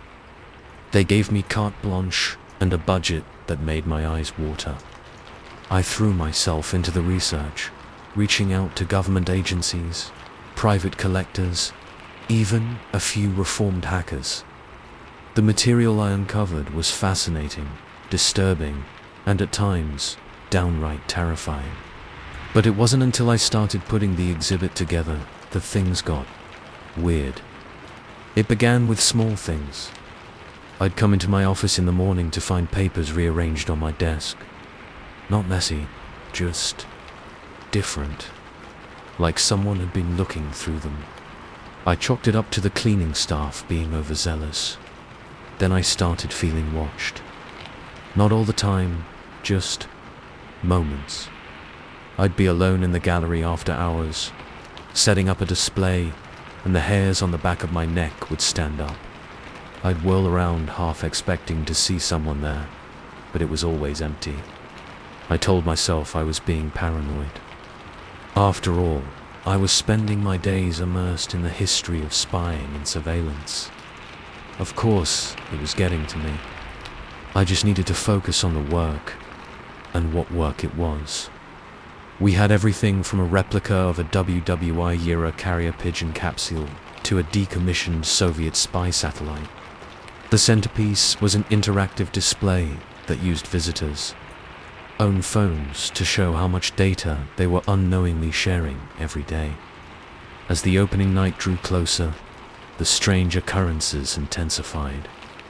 I'd hear whispers in empty rooms, snippets of conversations that cut off as soon as I tried to focus on them.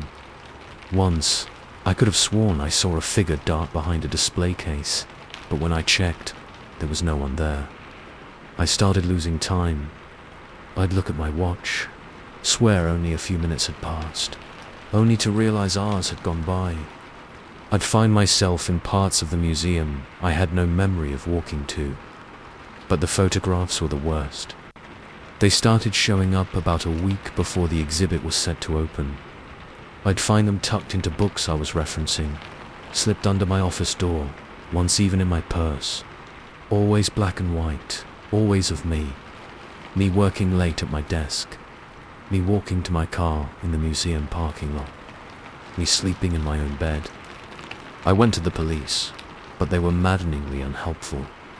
No signs of forced entry at your home or office, they said. No fingerprints on the photos except your own. Are you sure you're not just overworked? I wanted to scream. Instead, I doubled down on my work. The exhibit was going to be a success. Damn it, even if it killed me. Opening night arrived, and despite my frayed nerves, everything went off without a hitch. The gallery was packed, the reviews were glowing, and for a few hours, I managed to forget about the strangeness of the past few weeks. It wasn't until the last guest had left, and I was doing a final walkthrough, that it all came crashing down. I was straightening a placard next to a display of vintage surveillance cameras when I heard it. A click, like a shutter closing. I spun around, my heart in my throat. Nothing.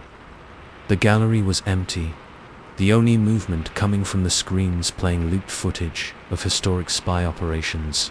"Hello?" I called out, my voice echoing in the cavernous space. "Is someone there?" Silence. I shook my head, trying to calm my racing pulse. "Get it together, Olivia," I muttered. "You're letting this stuff get to you." I turned back to the display, and that's when I saw it. My reflection in the glass case, distorted but unmistakable. And behind me, a figure. Tall, featureless, more shadow than substance. I whirled around again, but there was nothing there. When I looked back at the reflection, the figure was gone. My hands shaking, I pulled out my phone to call security. No signal, of course. I headed for the exit, my heels clicking loudly on the polished floor. Each echo sounded like another set of footsteps, always just behind me. I resisted the urge to look back. The main doors were in sight when every screen in the gallery suddenly flickered to life, gone were the historical footage and infographics. Instead, they showed me right now, from every angle, walking across the gallery floor. I froze, staring at the nearest screen in horror. The Olivier on the screen stopped too, her face a mask of terror that I was sure mirrored my own. Then she turned and looked directly at me, even though I was still facing forward. Who's watching who? The me on the screen mouthed. I ran. I don't remember making it to my car or driving home. The next thing I knew, I was sitting on my couch, drenched in sweat, my keys still clutched in my white-knuckled hand. I called in sick the next day, and the next. By the third day, my boss showed up at my door. "Olivia, are you all right? We've been worried sick." I opened the door a crack, keeping the chain on. "I'm fine," I lied. "Just a bad flu. I'll be back soon." He frowned, concern etched on his face. "Well, if you're sure. Oh, by the way, great job on the exhibit. The guests love the interactive elements. Very immersive." I managed a weak smile and closed the door. Immersive. If he only knew.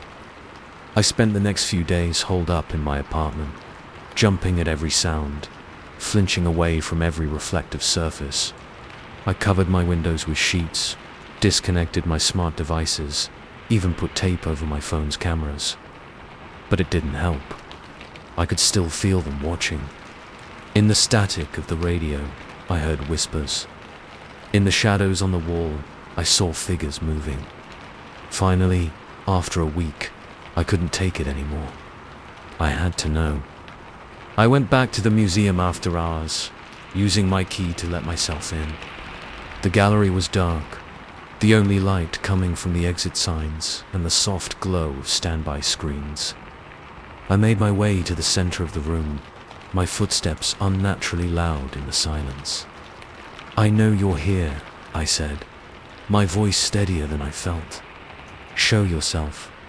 For a long moment, nothing happened. Then, one by one, the screens came to life. But they weren't showing camera feeds or historical footage. Each one showed a face, hundreds of faces, from every era of history. Men, women, children. Some I recognized from my research, spies, surveillance experts, hackers. Others were unfamiliar, and they were all looking at me. "What do you want?" I asked, fighting to keep my voice from shaking. The faces smiled, a synchronized movement that sent chills down my spine. Then they spoke, hundreds of voices blending into one. "To watch," they said.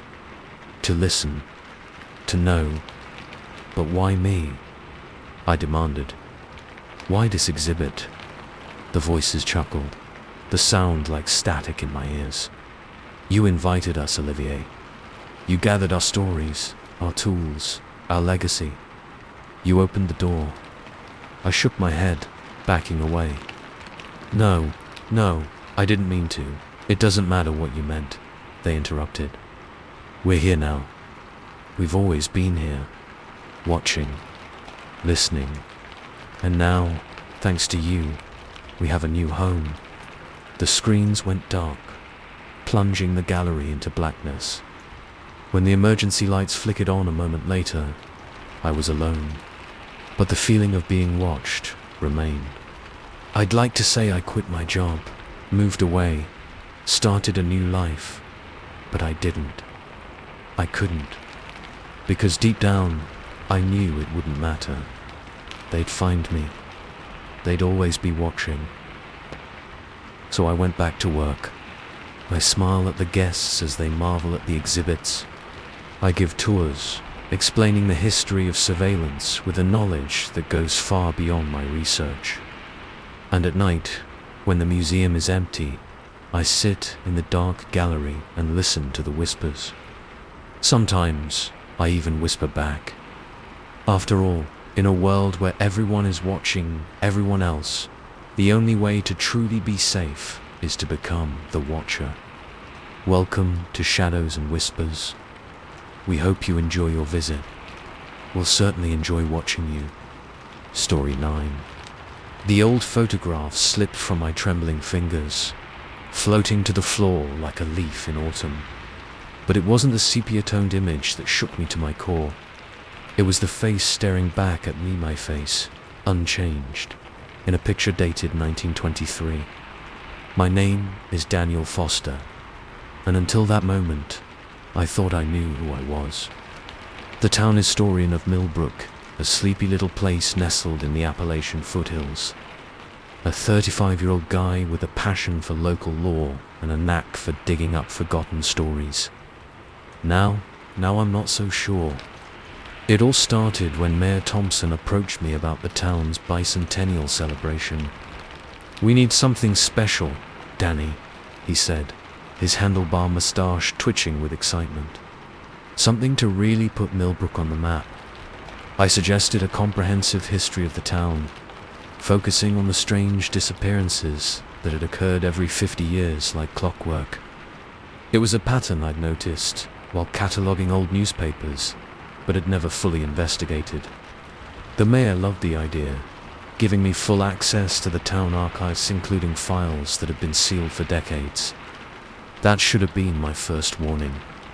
The archives were housed in the basement of the old courthouse, a musty labyrinth of shelves and filing cabinets. The air was thick with the scent of aged paper and secrets long buried. I dove into my research with gusto, losing track of time as I pieced together Millbrook's hidden history. The pattern was clearer than I'd initially thought. Every 50 years, almost to the day, a group of people would vanish without a trace. Sometimes it was a family, other times unrelated individuals. The police reports were frustratingly vague, full of dead ends and witnesses who seemed to forget crucial details overnight. But it was the photographs that really got to me. In each cycle of disappearances, I found images of the missing persons. And in the background of those photos, barely noticeable unless you were looking for it, was a face. My face. I told myself it was a coincidence. A family resemblance, perhaps. My ancestors had been in Millbrook for generations, after all. But as I dug deeper, the evidence became harder to ignore. There I was, in an 1873 daguerreotype, standing behind a family that would vanish a week later. In a faded Polaroid from 1973, my face peered out from behind a tree, watching a group of hippies who were never seen again. And now, the 1923 photo that had slipped from my grasp, showing me clear as day. My head spinning, I slumped back in my chair. The only sound in the archive was the slow tick of the ancient wall clock and my own ragged breathing. What the hell was going on? A noise from the far end of the room made me jump. Footsteps, slow and deliberate, echoing off the stone walls. "Hello?" I called out, my voice embarrassingly shaky. "Is someone there?" No response, but the footsteps continued, getting closer. I stood up, my chair scraping loudly against the floor. "This area is restricted," I said, trying to sound authoritative despite the fear clawing at my throat. "You can't be down here." Single quotes, the footsteps stopped. For a moment, there was only silence. Then, a voice eerily familiar, yet somehow wrong. "Oh, but I can, Daniel. I've always been here." A figure stepped out from behind a row of shelves, and I felt the world tilt sideways. It was me. Not just someone who looked like me, but me, down to the small scar on my chin from a childhood bike accident. The only difference was the eyes cold, ancient, filled with a knowledge that made my skin crawl. What I started, but my doppelganger cut me off. "You've done well, Daniel. Better than most. You're close to understanding. Closer than you've ever been." I shook my head, backing away. "I don't understand anything. Who are you? What is this?" He eyes smiled, but it didn't reach those terrifying eyes. "I'm you, of course. Or rather, you're me. A fragment sent out to live and learn and grow. And now, it's almost time to come home." As he spoke, memories began to surface. Not the mundane memories of Daniel Foster, town historian, but older, stranger recollections. Lives lived across centuries. People watched, selected, taken. A hunger that could never be satisfied. "No," I whispered, clutching my head. "This isn't real. It can't be." "Oh, but it is," my other self said, taking a step closer. "You've suspected for a while now, haven't you? The dreams of other times, other places, the intuitive leaps in your research that were a little too intuitive, the way you've always felt slightly out of step with the world around you." He was right. God help me, he was right.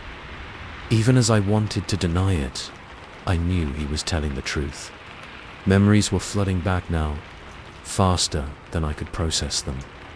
Lives lived, identities assumed, all in service of what? As if reading my thoughts, my doppelganger smiled again. "We have a purpose, Daniel. A grand and terrible purpose. Millbrook isn't just a town. It's a focal point, a place where the barriers between realities are thin. Every 50 years, those barriers weaken, and we harvest. Harvest." I repeated, the word tasting like ash in my mouth. "The missing people. What happens to them?" "They feed us," he said simply. "Their lives, their experiences, their very essence. It's what allows us to continue to maintain our presence in this reality." I felt sick. The insignias of Millbrook that I'd always found so charming, the stylized tree on the town seal, the Latin motto I'd never bothered to translate suddenly took on a sinister new meaning. The tree wasn't a tree at all, but a diagram of some sort. And the motto, "We endure by consuming." "You're beginning to see," my other self said, approval in his voice. "Good. It will make the reintegration easier." Reintegration. I backed away further, my back hitting a shelf. Dusty tones rained down around me. He nodded. "It's time to come home, Daniel. To rejoin the whole. Your memories, your experiences, zeal, enrich us, help us better understand this era. And then we'll send out another fragment to live and learn and prepare for the next harvest. No, I shouted, surprising myself with the vehemence in my voice. I won't. I'm not you. I'm me, Daniel Foster. I have a life, friends, a purpose that doesn't involve consuming people. For the first time, my doppelganger's composure slipped. A flash of anger crossed his face, quickly replaced by a patronizing smile. You don't have a choice, Daniel. You're part of us. You always have been. He reached out, his hand inhumanly fast. I ducked, more out of instinct than any real plan. My elbow hit the wall, and I felt something give way. A hidden panel sliding open to reveal a small recess. Inside was a book, ancient and bound in some material I didn't want to identify. Without thinking, I grabbed it and held it up like a shield. My other self hissed, actually taking a step back. Where did you get that? I glanced at the book in my hands. The cover was etched with the same symbol as the town seal. But here, its true nature was clear, not a tree, but a diagram of reality itself, with Millbrook at its center. You're not the only one with secrets, I said, surprised by the steadiness in my voice. Memories were surfacing again, but not the ones he had triggered. These were older, deeper, memories of resistance, of fragments that had broken free, of battles fought in the shadows of history. My doppelganger's face twisted in rage. You fool. You have no idea what you're doing. Give me the book, now. No, I said, backing towards the archive's exit. I don't think I will. In fact, I think it's time Millbrook learned the truth about its history. All of it. They won't believe you, he snarled. You'll sound insane. We'll make sure of it. I smiled, and for the first time, I felt something other than fear. Determination, maybe. Or hope, maybe. But I'm the town historian. Uncovering the truth is kind of my job. With that, I turned and ran. Behind me, I heard an inhuman howl of rage. The lights in the archive flickered, shadows seeming to come alive and reach for me. But I clutched the book to my chest and didn't look back. I burst out of the courthouse into the bright sunlight of the town square. People turned to stare at the wild-eyed man clutching an ancient book. In the distance, I could hear sirens. I knew it wasn't over. They had been doing this for centuries. It wouldn't be easy to stop. But for the first time in a history longer than I could comprehend, we had a chance. My name is Daniel Foster. I'm the town historian of Millbrook, and I have one hell of a story to tell. Story 10. The wood beneath my fingers pulsed like a living thing, sending a jolt up my arm that nearly made me drop my chisel. I stumbled back, my heart racing. This was impossible. Furniture doesn't have a heartbeat. But as I stared at the ornate dresser before me, I could have sworn I saw it breathe. My name's Mara Caldwell, and I restore antique furniture for a living. Or at least, I did. Now I'm not sure what I do, or what's real anymore. It all started with that damn dresser from the old Blackwood estate. I'd been in this business for over a decade, building a reputation as the go-to girl for impossible restorations. Got a 17th century armoire that's more woodworm than wood, I'm your gal. A Victorian fainting couch that's seen better centuries. No problem. But nothing in my experience had prepared me for what I found in that dresser. It arrived on a rainy Tuesday, delivered by two burly guys who looked like they'd rather be anywhere else. Can't say I blamed them. The thing was massive. easily 7 feet tall and ornately carved with scenes that made my skin crawl. Twisted faces, writhing bodies, things that might have been animals if animals had too many limbs and not enough eyes. Lady Blackwood's instructions are in the top drawer. One of the movers grunted as they maneuvered it into my workshop. Said you not to open any of the others till you've read them. I nodded, already running my hands over the dresser's surface, assessing the damage. It was in surprisingly good shape for its apparent age, with only minor scratches and a stubborn-looking water stain on the top. As soon as the movers left, I opened the top drawer. Inside was a single envelope, sealed with dark red wax stamped with a symbol I didn't recognize. The letter inside was handwritten in spidery script that made my eyes hurt to read. Ms. Caldwell, I entrust to you a family heirloom of great importance. You come highly recommended, but I must insist you follow these instructions to the letter. Work only at night, by candlelight. Do not open any drawer, save the top one, until your work is complete. Should you hear anything, do not respond. Under no circumstances are you to read the contents of the hidden compartment. Failure to adhere to these rules will result in consequences I cannot be held responsible for.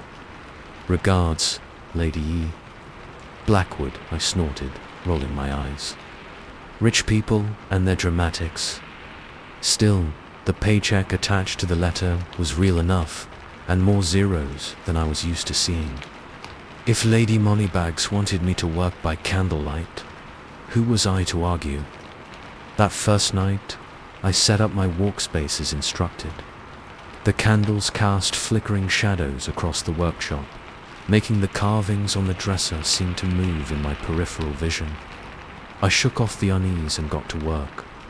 The restoration itself was straightforward enough. I started with the water stain, gently cleaning and treating the wood. As I worked, I found myself humming an old lullaby my grandmother used to sing.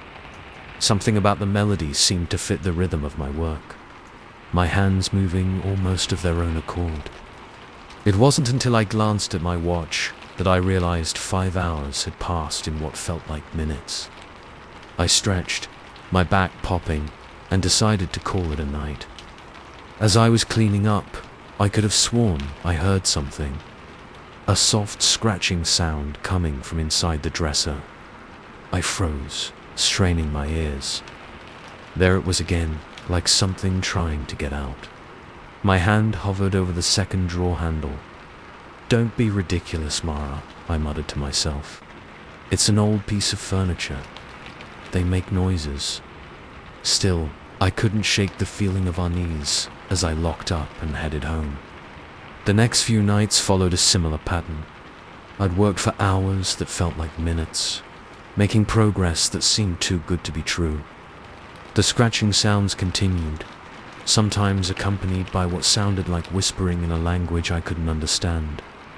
By the 5th night, the dresser was nearly finished, looking better than new.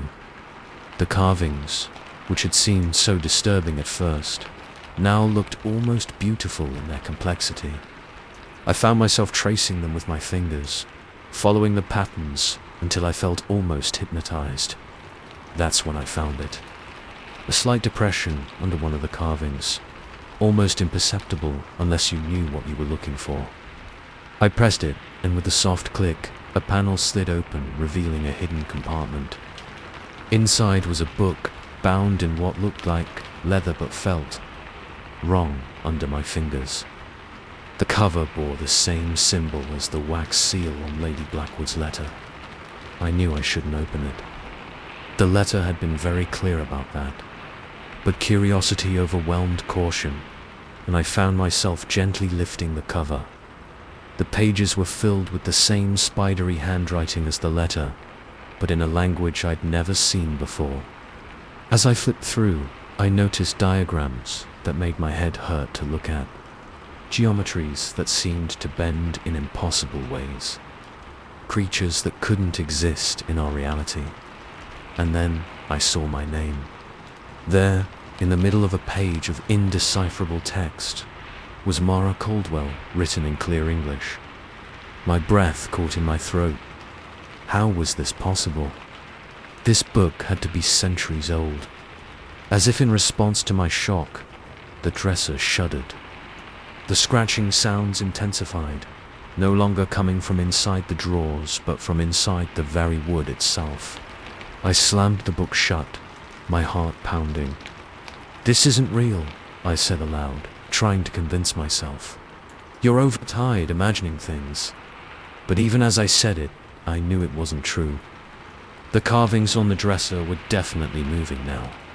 The faces contorting in silent screams, the not-quite animals writhing as if trying to escape the wood. I backed away, the book clutched to my chest. I needed to leave, to call Lady Blackwood, to do something. But as I turned to run, I found my path blocked. Standing in the doorway was a figure that looked like it had stepped out of one of the carvings.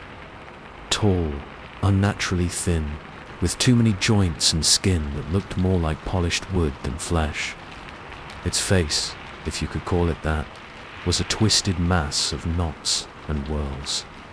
"Thank you, Mara," it said, its voice like two pieces of wood grinding together. "We've been waiting so long." I opened my mouth to scream, but no sound came out. The figure took a step forward, its movements jerky and unnatural. "You've done well," it continued. "Better than any before you. The dresser is almost ready. And now, so are you." "Ready for what?" I managed to choke out. The thing's face split in what might have been a smile. "To join us, of course. To become part of the family." As it spoke, I felt something grab my ankles.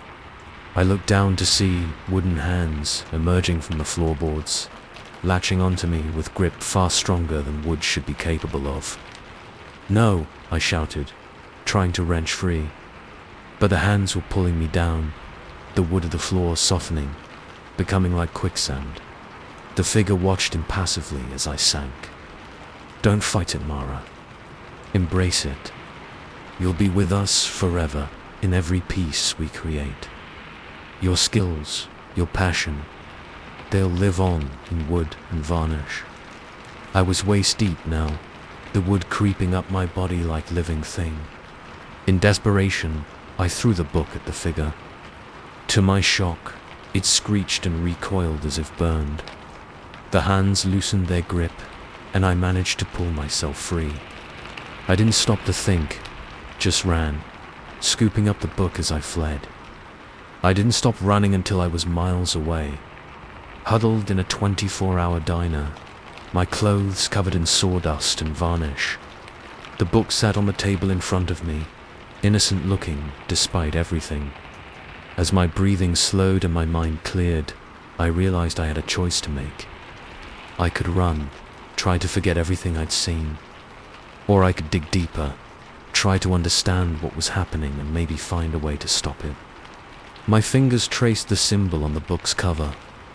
I thought about the dresser, about the thing in my workshop, about the name written in a book that shouldn't exist. I flagged down the waitress. "Could I get a coffee, please? And maybe a phone book. I need to look up an address." She nodded, giving me an odd look. I couldn't blame her. I must have looked a mess. As I waited, I opened the book again, this time with purpose. I had a feeling Lady Blackwood and I needed to have a long chat about her family heirlooms. After all, I'm a restorer, and something tells me this story is far from finished. Story 11. The scream came again, piercing through the howling wind and crashing waves.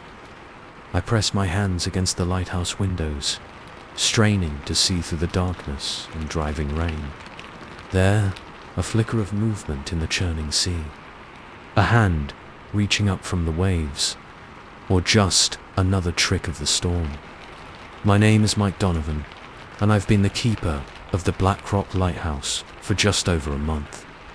It's a lonely job, but it suited me fine. Or at least, it did. Now I'm not so sure about anything anymore. I'd taken the job to get away from it all. A nasty divorce, mounting debts, a few too many nights drowning my sorrows at the bottom of a bottle. When I saw the ad for a lighthouse keeper position on a remote island off the main coast, it seemed like the perfect escape. The day I arrived, old Tom, the previous keeper, gave me a tour. Black Rock Lighthouse was a stark white tower rising from a tiny, rocky island, surrounded by churning grey seas. The nearest mainland town was a 2-hour boat ride away. "She's a temperamental old girl," old Tom said, patting the lighthouse wall affectionately. "But she'll keep you safe, long as you keep her light burning." As we climbed the spiral staircase to the top, I noticed carvings in the walls. Intricate symbols that didn't look like any language I recognized. "What are these?" I asked, running my fingers over the grooves. Old Tom's face darkened. Best not to pay them any mind. Some say they're protection symbols. Others say they're a warning. Me? I say they're just graffiti from board keepers over the years. At the top, he showed me how to operate and maintain the light. "Most important job you've got," he said, his voice deadly serious. "No matter what happens, no matter what you see or hear, you keep this light burning. Understand?" I nodded, not quite getting his intensity, but figuring it was just part of the job. As old Tom was leaving, he hesitated at the dock. "One more thing," he said, not quite meeting my eyes. "If you hear anything unusual during storms, just ignore it. It's only the wind playing tricks." Before I could ask what he meant, he was gone, his little boat disappearing into the fog. The first few weeks were uneventful. I settled into a routine, maintaining the light, keeping the logbook, radioing in my daily reports. The solitude was exactly what I needed. No demands, no disappointments, just me and the endless sea. Then came the first storm. I'd been through bad weather before, but this was something else. The wind howled like a living thing, rattling the windows and finding every crack in the old lighthouse's walls. Rain lashed against the tower in sheets, and lightning turned night into day in stroboscopic flashes. I was in the lantern room, making sure the light stayed strong and steady, when I heard it. A scream, cutting through the storm's fury. It sounded human, but distorted, as if coming from underwater. I ran to the window, peering out into the maelstrom. For a moment, I thought I saw something. A pale shape in the waves, arms reaching up towards the lighthouse. Then it was gone, swallowed by the churning sea. "Just the wind," I muttered to myself, remembering old Tom's words. "It's playing tricks on you." But as the night wore on, the screams continued. Sometimes they sounded like pleas for help. Other times, they were wordless wails of anguish that made my skin crawl. And always, I'd catch glimpses of things in the water. Faces, hands, bodies that couldn't possibly be there. By morning, the storm had passed, leaving a calm sea under a clear blue sky. I radioed in my report, making no mention of the strange occurrences. They'd think I was crazy. Hell, maybe I was. I tried to put it out of my mind, chalking it up to imagination and the stress of my first big storm. But with each passing day, I found myself growing more uneasy. The carvings on the walls seemed to shift when I wasn't looking directly at them. Sometimes, I'd catch movement out of the corner of my eye, only to turn and find nothing there. And then the second storm hit. This one was even worse than the first. The lighthouse swayed alarmingly in the gale force winds, and I genuinely feared it might topple into the sea. But worse than the storm itself were the voices.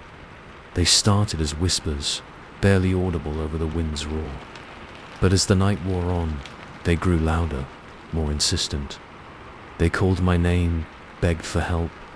hurled accusations in languages I didn't understand, but somehow knew were profane. I huddled in the lantern room, obsessively checking and rechecking the light. As long as it was burning, I was safe. I had to be. A particularly loud shriek made me jump, and I spun towards the window. There, pressed against the glass, was a face. Pale, bloated, with milky dead eyes and strands of seaweed tangled in its hair. It opened its mouth in a silent scream, revealing rows of sharp, fish-like teeth. I stumbled back, my heart pounding so hard I thought it might burst from my chest. The face disappeared, but others took its place. Dozens of them, crowding around the lighthouse, their hands leaving streaks on the rain-slicked windows. "This isn't real," I said aloud, my voice shaking. "It's not real." "It's not." A loud crack interrupted my mantra. One of the windows had split, a tendril of water snaking through the break. As I watched in horror, the crack widened, and a pale, waterlogged hand thrust through. I ran, taking the spiral stairs 2 at a time, not stopping until I reached the bottom. I needed to get out, to get to the boat, to get anywhere but here. But as I reached for the door, I froze. Old Tom's words echoed in my mind. No matter what happens, no matter what you see or hear, you keep this light burning. I looked back up the staircase. Water was trickling down the steps now, and I could hear a wet slithering sound growing closer. Making a decision, I grabbed a heavy wrench from a toolbox and ran back up the stairs. I'd keep the light burning, all right, and I'd fight off whatever the hell was trying to get in. As I burst into the lantern room, I saw that the cracked window had shattered completely. Seawater was pouring in, and with it came things. Pale, twisted forms that were almost human, but wrong in ways that hurt to look at directly. They moved with a horrible, fluid grace, their limbs bending in impossible ways. One lunged at me, its mouth gaping open to reveal that nightmare of teeth. I swung the wrench with all my might, connecting with a sickening crunch. The creature fell back, but 2 more took its place. I fought like a man possessed, swinging the wrench and kicking out at the grasping hands and gnashing teeth. All the while, I kept one eye on the light, making sure it stayed lit. As long as it was burning, I told myself I had a chance. I don't know how long the battle lasted. It could have been minutes or hours. My arms ached, my lungs burned, and I was covered in cuts and bruises. But still they came, an endless tide of horror from the depths. Just when I thought I couldn't fight any longer, when my muscles screamed for relief and my vision blurred with exhaustion, something changed. The creatures hesitated, turning their milky eyes towards the windows. A new sound cut through the storm's fury, a deep, resonant tone that I felt in my bones. The foghorn, but I hadn't activated it. It was sounding on its own, its mournful call seeming to drive the creatures back. They retreated, slithering back through the broken window and disappearing into the churning seas. As suddenly as it had begun, the storm ended. The wind died down, the rain stopped, and the sea became as smooth as glass. I collapsed to the floor, my body shaking with adrenaline and relief. When I finally gathered the strength to stand, I looked out at the calm waters surrounding the lighthouse. There was no sign of the nightmare I'd just endured. No bodies floating in the waves. No evidence of the battle in the lantern room save for the broken window and my own injuries. I grabbed the radio, my hands shaking as I keyed the mic. "This is Black Rock Lighthouse," I said, my voice hoarse. I need help." There was a long pause before a response came. "Black Rock, this is Coast Guard Station, Portland. We've been trying to reach you for days. Are you all right? Days?" But the storm had only lasted one night, hadn't it? As I tried to formulate a response, my eyes fell on the logbook. The last entry was dated a week ago. A week of my life. Just gone. I started, then stopped. What could I say? That I'd fought off monsters from the deep. That the lighthouse itself had saved me. They'd think I was insane. Hell, maybe I was. I'm fine, I said finally. Just some storm damage. Request maintenance team at earliest convenience.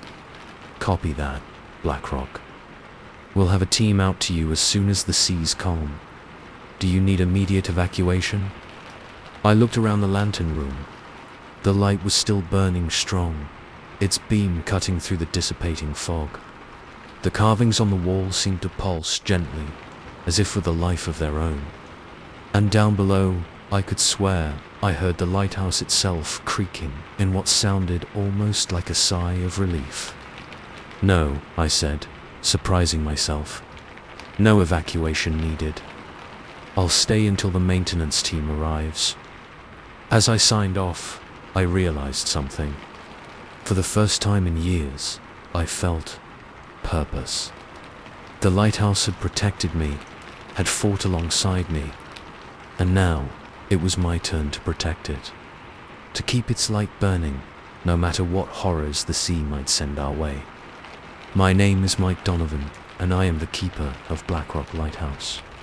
And I intend to keep it that way for a long, long time. Story 12. The coffee cup shattered on the checkered floor, its dark contents spreading like a stain across time itself. I stared at the man who had knocked it over, my breath catching in my throat.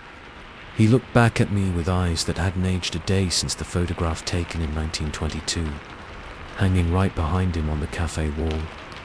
My name's Sarah, and I've been working the night shift, at Timeless for 6 months now.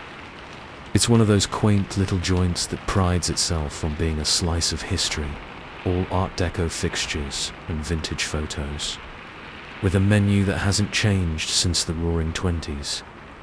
Most nights, it's just me, a handful of regulars, and the ghosts of a bygone era that seem to linger in every corner. At least, I thought they were just ghosts. It started small, like these things always do. I'd be wiping down the counter and could have sworn I saw someone sitting at the far end in my peripheral vision. But when I'd turn to take their order, the seat would be empty. Or I'd hear snippets of conversation, talk about prohibition or the latest Clark Gable picture, only to realize I was alone in the cafe. I chalked it up to an overactive imagination and too many late nights. The human mind plays tricks on itself in the wee hours, right? That's what I kept telling myself, even as the occurrences became more frequent, more tangible. There was this one guy, a regular I dubbed the professor in my head. Always came in around 2 a.m., ordered a black coffee and a slice of apple pie, and buried himself in a book until dawn. Never said much beyond his order, but he was polite enough, always left a good tip. One night, as I was refilling his coffee, I got a glimpse of the book he was reading. The cover looked ancient, bound in some kind of leather that made my skin crawl just looking at it. The title was in a language I didn't recognize. All sharp angles and curves that seemed to shift if I looked at them too long. Interesting book, I said, trying to make conversation. The professor looked up at me, and for a moment his eyes seemed to glow in the dim light of the cafe. Indeed, he said, his voice raspy like he hadn't used it in years. It's a family heirloom, you could say. I nodded, suddenly eager to be away from him. As I turned to leave, he grabbed my wrist. His hand was ice cold. "Tell me, Sarah," he said, and my blood ran cold. I'd never told him my name. We didn't wear name tags. At Timeless. How long have you been working here? 6 months, I said, trying to keep my voice steady. He smiled, but it didn't reach his eyes. Are you sure about that? Before I could answer, the bell above the door chimed. A group of college kids stumbled in, loud and laughing, probably coming from one of the bars down the street. When I turned back to the professor, he was gone. The coffee cup sat on the table, still full and steaming. That was the night things really started to get weird. I began to notice patterns in the customers. The same faces, night after night, but never aging. A woman in a flapper dress who always ordered a gin Ricky, even though we didn't serve alcohol. A man in a zoot suit who would sit for hours, tapping out rhythms on the table that sounded like jazz from another era. And the really strange thing, none of them ever ate or drank anything. They'd order, sure, but their cups and plates always remained full, untouched. I tried to talk to my manager about it, but Gus just laughed it off.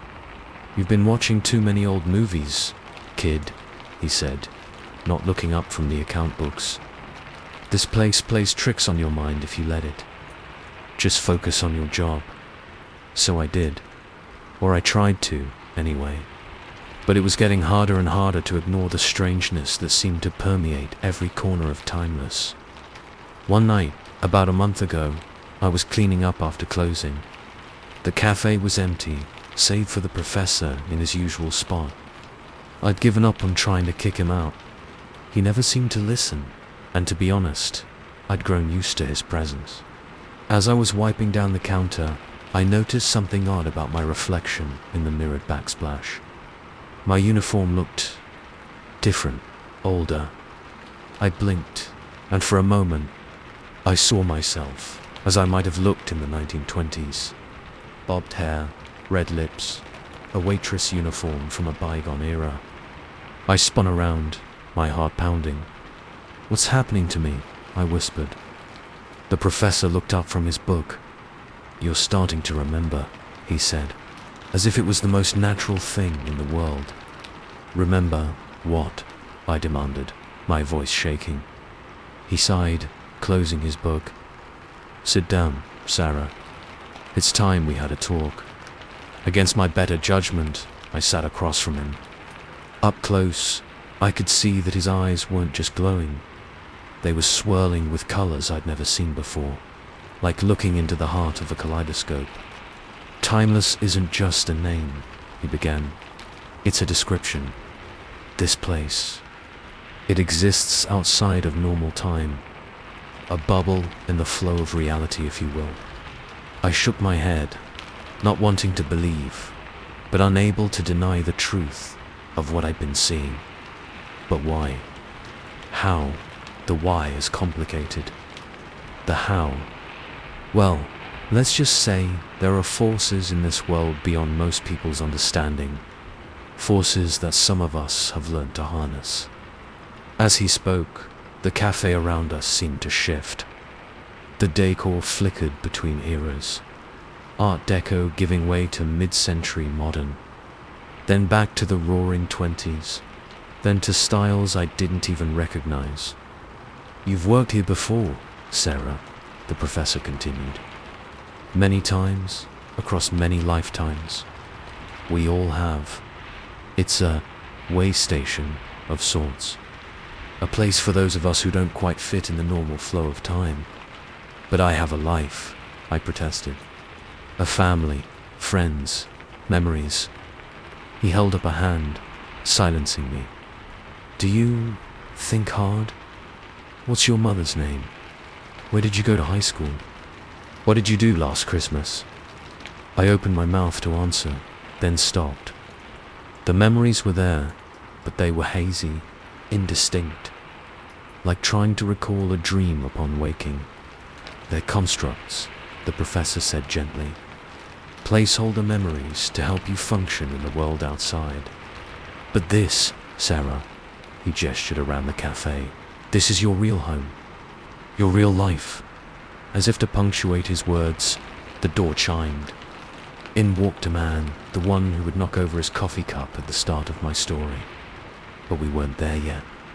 Time, I was beginning to understand, wasn't as linear as I'd always believed. Ah, right on schedule, the professor said, checking a pocket watch that definitely hadn't been there a moment ago. Watch closely, Sarah. This is where it all begins again. The man walked up to the counter, his movements jerky, almost mechanical. He ordered a coffee, black, no sugar. As I poured it, my hands shaking, I studied his face. It was identical to one in a photo on the wall, a picture I'd looked at 100 times, but never really seen. I handed him the cup, and for a moment, our fingers touched.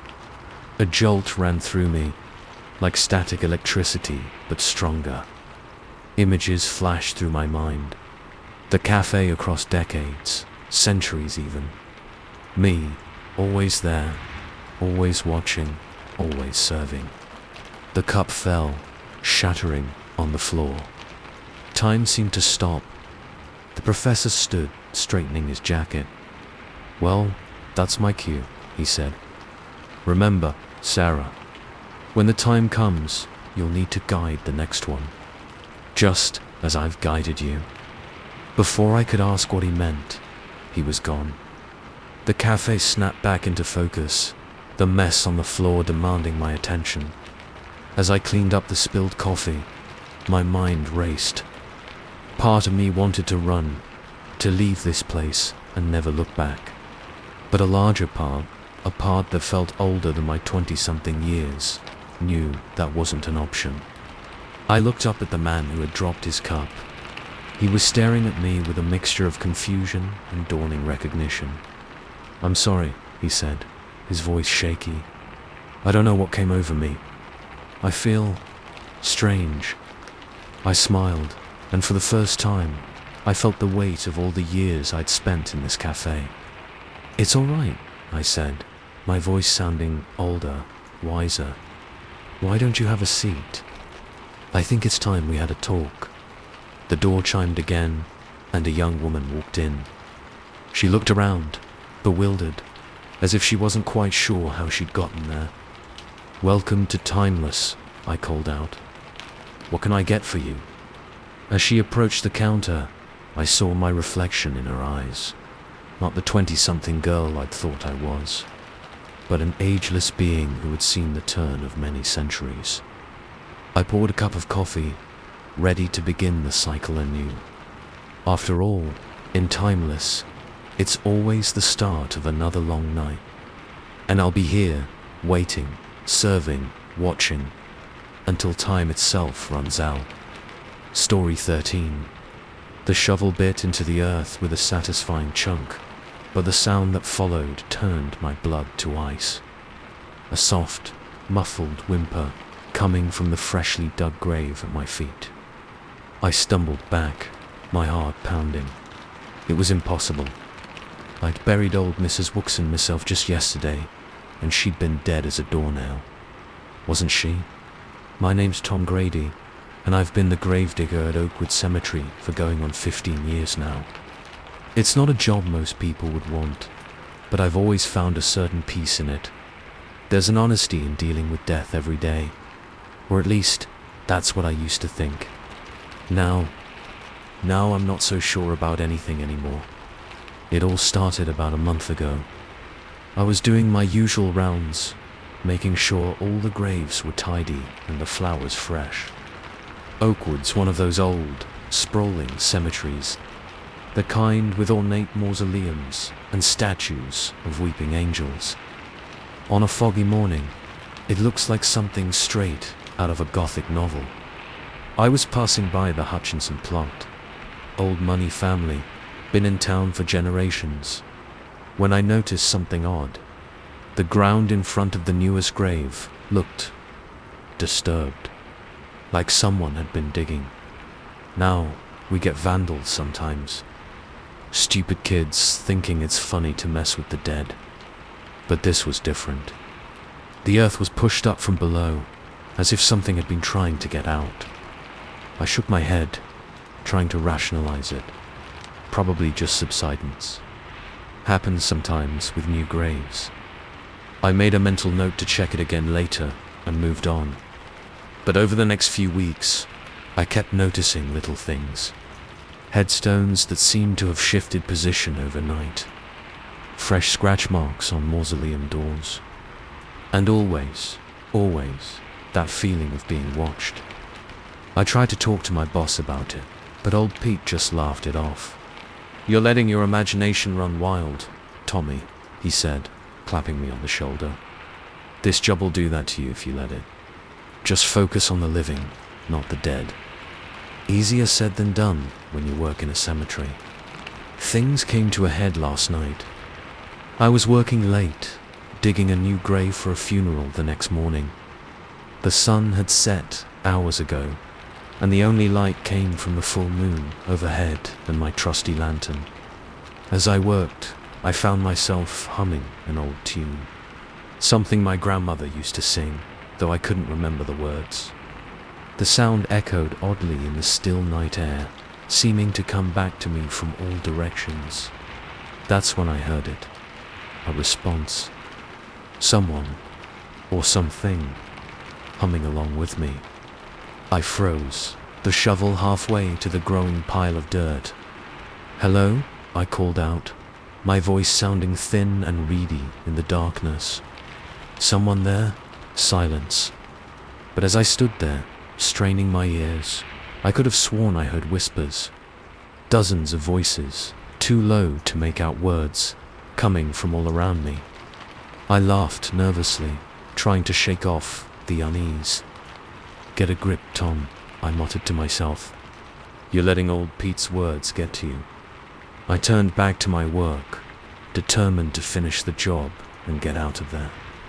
But as I drove the shovel into the earth again, I hit something. Something that definitely wasn't dirt or rock.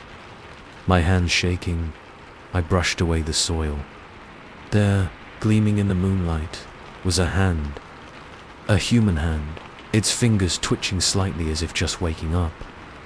I scrambled back, my heart pounding so hard I thought it might burst from my chest. This was impossible. This grave was supposed to be empty, ready for tomorrow's funeral. There shouldn't be anyone in it.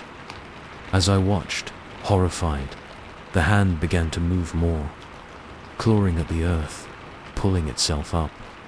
Slowly, terribly slowly, a figure began to emerge from the grave. I wanted to run. Every instinct in my body was screaming at me to get out of there. But I was frozen in place, unable to look away from the nightmarish scene unfolding before me.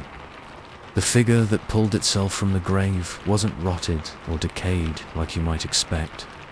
It looked fresh, as if it had just died.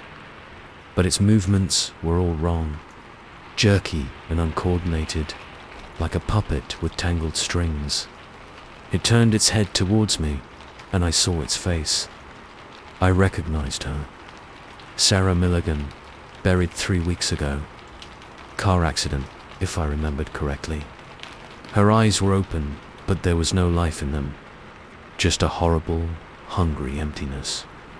"Tom," she said, her voice a dry rasp that sounded nothing like the lively woman I'd met at her husband's funeral a year prior. "We've been waiting for you." I found my voice, finally. I managed to croak out. As if in answer, the ground all around me began to move.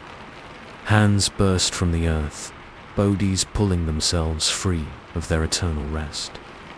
Some were fresh, like Sarah. Others were decayed, little more than walking skeletons. All of them had those same empty, hungry eyes. I ran. I'd like to say I faced the horde of undead with bravery, but the truth is, I ran like hell. I could hear them behind me, their uneven footsteps and rasping voices getting closer. I made it to the cemetery gates, fumbling with my keys. As I finally got the gate open, I felt a hand grasp my shoulder, ice cold, with a grip like iron. I turned, coming face to face with old Pete, but not the old Pete I knew. This one had been dead for a long time, his flesh sunken and grey, his eyes milky white. "Going somewhere, Tommy?" he asked, his voice a grotesque parody of his usual jovial tone. The party's just getting started. I wrenched free of his grasp and ran into the night, not stopping until I reached my house. I locked every door, every window, and huddled in my bedroom, jumping at every sound. When dawn finally broke, I convinced myself it had all been a terrible dream. Lack of sleep and an overactive imagination, that's all it was. I almost believed it, too, until I looked in the mirror. There, on my shoulder, where old Pete had grabbed me, was a handprint, grey and withered like the flesh of a corpse. I called in sick to work, told them I had the flu, but I know I can't stay away forever. Something's happening in Oakwood Cemetery, something terrible, and somehow I'm a part of it. As I sit here, writing this down, I can hear something outside, shuffling footsteps on my front porch. A dry, rasping voice calling my name. They're coming for me, the dead of Oakwood. And I'm starting to think that maybe, just maybe, I've been one of them all along. After all, who chooses to work as a gravedigger for 15 years? Who finds peace in dealing with death every day? Only someone who's already got one foot in the grave. I can hear them at the door now, their fists pounding, their voices calling. Part of me wants to barricade myself in, to fight, to run. But another part, a part that feels older than my 40-some years, wants to let them in, to join them. Maybe that's been the plan all along. The dead of Oakwood recruiting a new caretaker, someone to tend their graves, to keep their secrets. Someone who understands that the line between life and death isn't as clear as most people think. The door is starting to splinter. I don't have much time left. To whoever finds this, Oakwood Cemetery isn't what it seems. The dead don't rest easy there. And if you see a new gravedigger, a man with haunted eyes and a grey handprint on his shoulder, stay away, because it'll probably be me. And I'll be looking for new recruits to join our little family. After all, in Oakwood, death is just the beginning. Story 14. The face in the mirror wasn't mine. I mean, it was, but not the me of now. This was me from decades ago, young and bright-eyed, full of hope for the future. I blinked, and my reflection returned to normal, tired eyes, graying hair, lines etched by years of worry. But I couldn't shake the feeling that the other me, the younger me, was still there, watching, waiting. My name's Ellen Marsh, and I've been the housekeeper at Thornwood Manor for longer than I care to remember. It's one of those grand old places you see in period dramas, all sweeping staircases and gilt-edged mirrors, with more rooms than any family could possibly need. The Thornwoods turned it into a museum years ago, but I stayed on. Someone needs to keep the dust at bay, after all.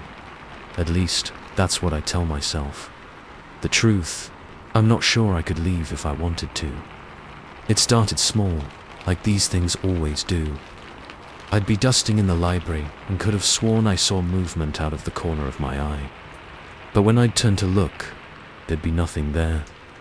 Or I'd hear footsteps in the hallway, only to find it empty when I checked.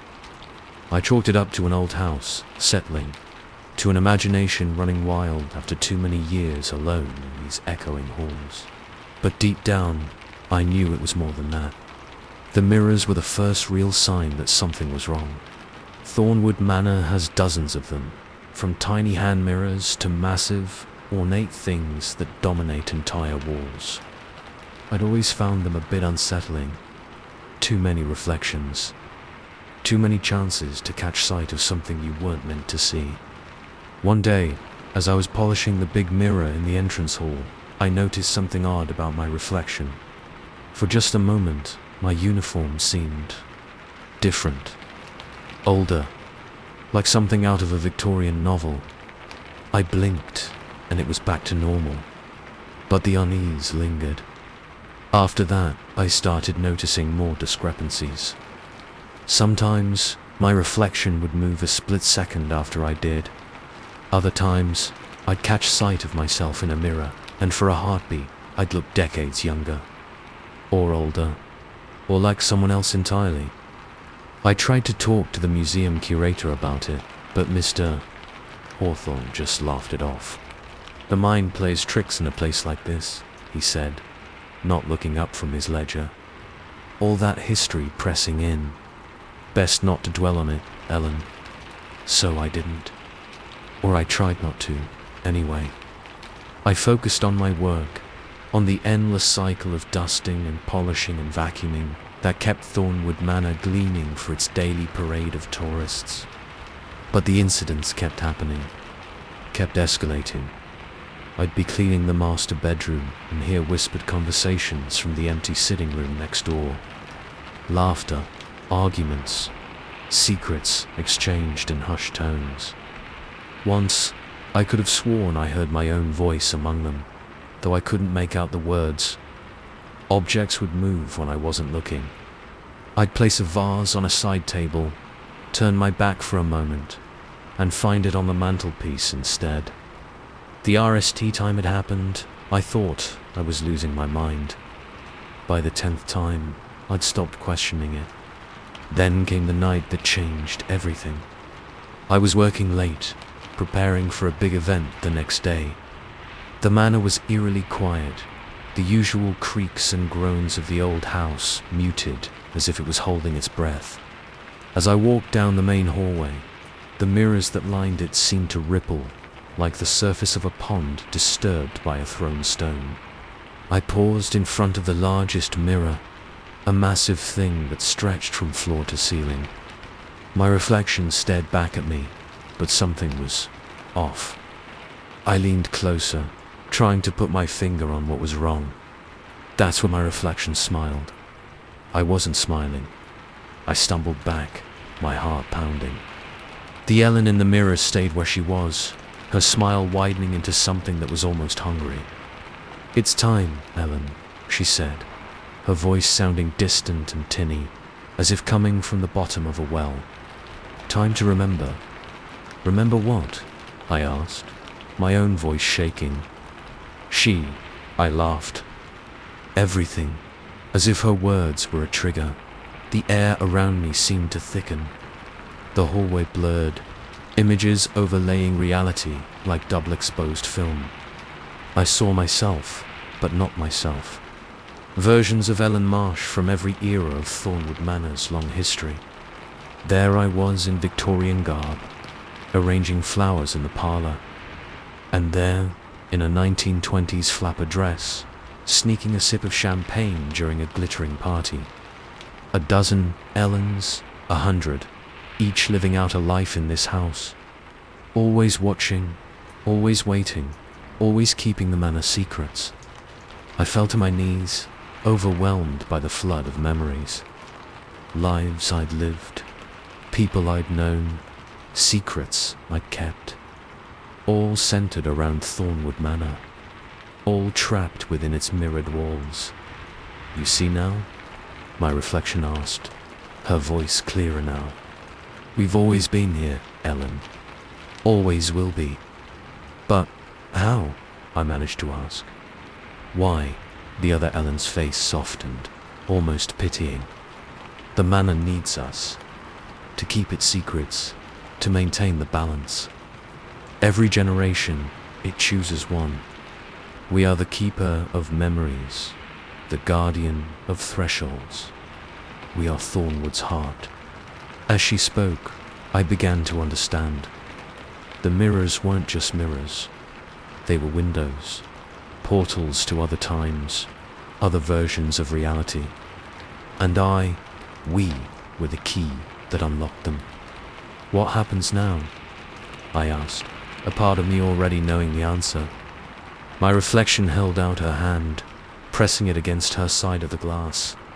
"Now, you choose. Stay as you are, live out this life in ignorance, or join us. Become what you were always meant to be, I stood on shaky legs, approaching the mirror. Part of me wanted to run, to flee this house of memories and mirrors, and never look back. But a larger part, a part that felt as old as Thornwood itself, knew there was only one real choice.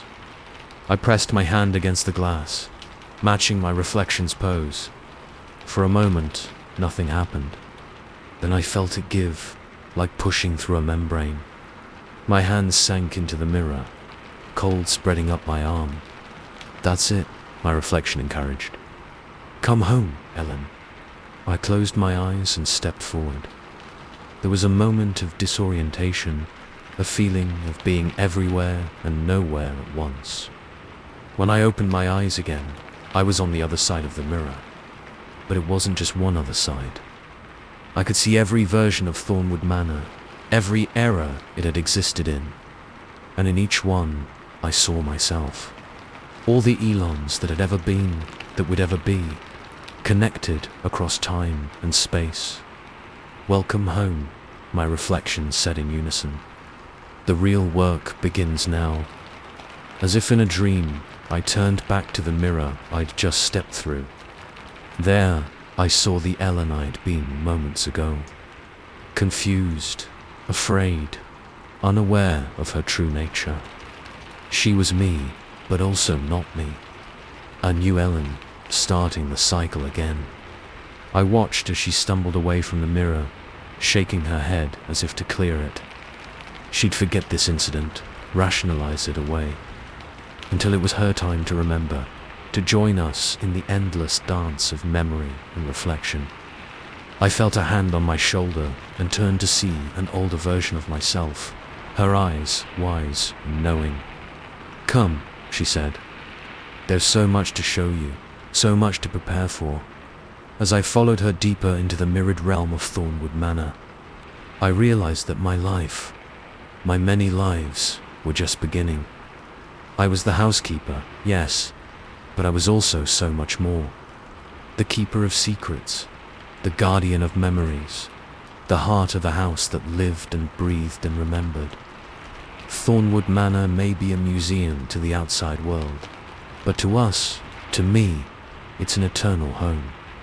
A place where past, present, and future blur together in an endless dance of reflection and remembrance.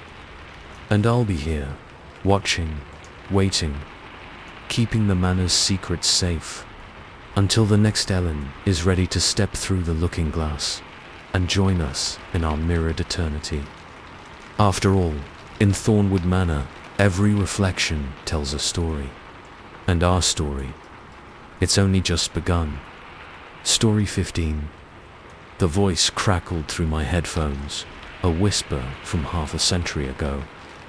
"The key is in the static," it said. "Listen closely."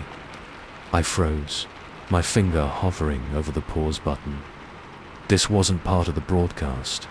It couldn't be, because the voice was mine. My name is Alex Chun, and I'm an audio archivist for WBUR, Boston's NPR news station. For the past month, I've been digitizing our vast collection of old radio broadcasts. Reel-to-reel tapes, ancient cassettes, even a few wax cylinders from the early days of radio. It's mostly mundane stuff. Weather reports, local news, the occasional interview with a long-forgotten local celebrity. At least, that's how it started. The project seemed simple enough at first. Convert the old analog recordings to digital format, catalog them, preserve a piece of broadcast history. But as I delved deeper into the archives, I began to notice oddities. It started with a weather report from 1962. Standard stuff. Until I heard it. A burst of static. And then a voice, barely audible, speaking what sounded like gibberish. I rewound, turned up the volume, but it was gone. Just clean audio, no static, no voice. I shrugged it off. Old tapes degrade, pick up interference. It happens. But then it happened again, and again. Always just on the edge of hearing. always gone when I tried to isolate it. I mentioned it to my supervisor, Maria. She just laughed. "The isolation's getting to you, Alex," she said. "Maybe take a break, get some fresh air." But I couldn't let it go. I started staying late, listening to tape after tape, chasing those elusive whispers in the static. That's when things got weird. I was working on a set of tapes from the mid-70s when I heard it clearly for the first time. A voice cutting through the static between segments of a talk show. "The broadcasts are a code," it said. "Decipher it." I nearly fell out of my chair. This wasn't some artifact of degraded tape or my own overtired imagination. This was clear, intentional, and eerily familiar. I spent the next week obsessing over that tape, trying to isolate the voice, to understand the code it mentioned. I created spreadsheets, tracking every anomaly I could find in the archives. Patterns began to emerge. Certain phrases repeated across decades of broadcasts. Bursts of static that, when visualized as audio waves, looked almost like symbols. I was so engrossed in my work that I almost missed the note on my desk. Plain white paper. Nondescript handwriting. Listen to tape 37B. Alone. My hands shook as I dug through the archives, finally locating the tape in question. It was unmarked, undated. I slipped it into the player, put on my headphones, and pressed play. Static. Then, my own voice, but wrong, somehow. Older, wearier. "Hello, Alex. If you're hearing this, then it's already begun. The loop is closing. I don't have much time, so listen carefully. The broadcasts aren't just history. They're a map, a key, to something bigger than you can imagine. But be careful. They'll try to stop you. They'll force cut off, replaced by a high-pitched whine that made me rip off the headphones. When I put them back on, the tape was silent. I sat there, my mind reeling. This was impossible. That was my voice, but I'd never recorded any such message. And who were they? What was this loop? I needed answers. I dove back into the archives with renewed fervor, listening to tape after tape, scribbling notes, drawing connections. The deeper I went, the more I found. Hidden messages layered beneath innocent broadcasts. Coordinates embedded in station identification jingles. Names and dates that, when cross-referenced, pointed to what? I wasn't sure yet, but I could feel myself getting close to something big. Days blurred together. I stopped going home, sleeping on the cot in the archive room, surviving on vending machine coffee and granola bars. Maria tried to intervene, but I brushed her off. This was too important. It was on day 9 of my self-imposed isolation that I made the breakthrough. I was listening to a late-night jazz program from 1988 when I heard it. Not a voice this time, but a pattern in the music. A repeated phrase that, when isolated and slowed down, formed words: the tower, midnight, new moon. I checked the calendar. New moon was tonight. I looked at my watch. 11:30 p.m. I didn't stop to think. I grabbed my coat and ran out into the night, my mind racing. The tower had to be the radio tower on top of the station building. As I climbed the stairs, my heart pounding, I tried to make sense of it all. Was I chasing the story of a lifetime, or had I finally lost my mind? The night air was crisp as I stepped onto the roof. The city stretched out below me, a sea of twinkling lights. The radio tower loomed above, a dark silhouette against the starry sky. As the bells of a distant church began to toll midnight, I heard it. The static. Not from any radio this time, but from the air itself. It grew louder, surrounding me, until I could make out words within it. Alex, the static whispered in 1,000 overlapping voices. "You've come." I spun around, trying to locate the source of the sound. "Who are you?" I shouted. "What is all this?" The static coalesced, forming a shimmering, humanoid shape. As I watched, horrified and fascinated, it resolved into a face. My face, but older, much older.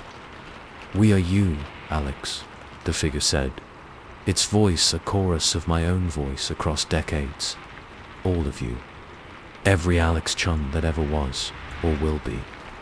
"I don't understand," I said, my voice shaking. The figure smiled, a sad, knowing expression. "Time isn't as linear as you think. The broadcasts, they're a way to communicate across it, to warn ourselves, to prepare. Prepare for what?" The figure's face twisted in pain or fear. The collapse. The end of everything. We've seen it, lived it, tried to prevent it, but the loop always closes. As it spoke, images flashed through my mind. Versions of myself, working in radio stations across time, always searching, always warning. A great disaster, a tear in reality itself, and something coming through that tear. Something vast and hungry and utterly alien. "What can I do?" I asked, overwhelmed by the weight of this impossible knowledge. "Continue the work," the figure said. "Hide the messages. Prepare the next Alex. The loop must continue until we find a way to break it." The figure began to fade, the static dissipating. "Wait," I called out. "I have so many questions." But it was gone. I stood alone on the rooftop, the city quiet below me, the stars cold and distant above. I made my way back to the archive room in a daze. As I sank into my chair, my gaze fell on the stack of tapes I had yet to digitize. A lifetime's worth of work ahead of me, of us. With shaking hands, I picked up the next tape, placed it in the player, put on my headphones. As the tape began to play, I leaned into the microphone I used for adding notes to the digital files. "This is Alex Chun," I said, my voice steady despite the turmoil in my mind. "The date is, well, that doesn't matter anymore. If you're hearing this, then it's already begun. The loop is closing. I don't have much time, so listen carefully." As I spoke, I could almost hear the static building around me. The voices of countless Alex Chens, reaching out across time, warning, preparing, hoping. The broadcasts continue. The loop remains unbroken. And somewhere in the static, the truth is waiting to be heard. All we have to do is listen. Story 16. The moment I realized I was lost, a chill ran down my spine that had nothing to do with the crisp autumn air seeping through my car's vents. I'd taken this drive 100 times before, but tonight, everything felt different, wrong, somehow. And that car behind me, it hadn't left my rearview mirror for the last 20 minutes. It all started innocently enough. I was driving home after a late shift at the hospital, my scrubs still smelling faintly of disinfectant. The clock on my dashboard read 11:43 p.m. Not the latest I'd ever worked, but late enough that the roads were mostly empty. I yawned, rolling my shoulders to work out the kinks. Just another 30 minutes and I'd be home, curled up in bed with a cup of chamomile tea. Maybe I'd even treat myself to an episode of that new crime drama everyone was talking about. The radio crackled, interrupting my thoughts. Due to ongoing construction, Route 16 will be closed between exits 23 and 27. Please seek alternate routes. I groaned. Route 16 was my usual way home. I vaguely remembered seeing some signs about upcoming roadwork, but I thought it wasn't starting until next week. Guess I should have paid more attention. No biggie, I thought. I'll just take the next exit and follow the detour signs. How hard could it be? As it turned out, pretty damn hard. The exit ramp curved sharply, leading me onto a narrow 2-lane road I didn't recognize. Thick woods pressed in on both sides, their branches reaching over the pavement like gnarled fingers. My headlights cut through the darkness, illuminating a worn detour sign with an arrow pointing right. I followed the arrow, taking a turn onto an even smaller road. The pavement here was rougher, full of potholes that made my old Civic rattle and shake. Another sign directed me left, then right again. With each turn, the roads got narrower, the woods denser. The familiar landmarks of my usual route home were nowhere to be seen. Instead, I passed abandoned barns, their weathered wood silvery in the moonlight, and overgrown fields dotted with the decaying husks of old farm equipment. Where the hell am I? I wondered, peering at the unfamiliar landscape.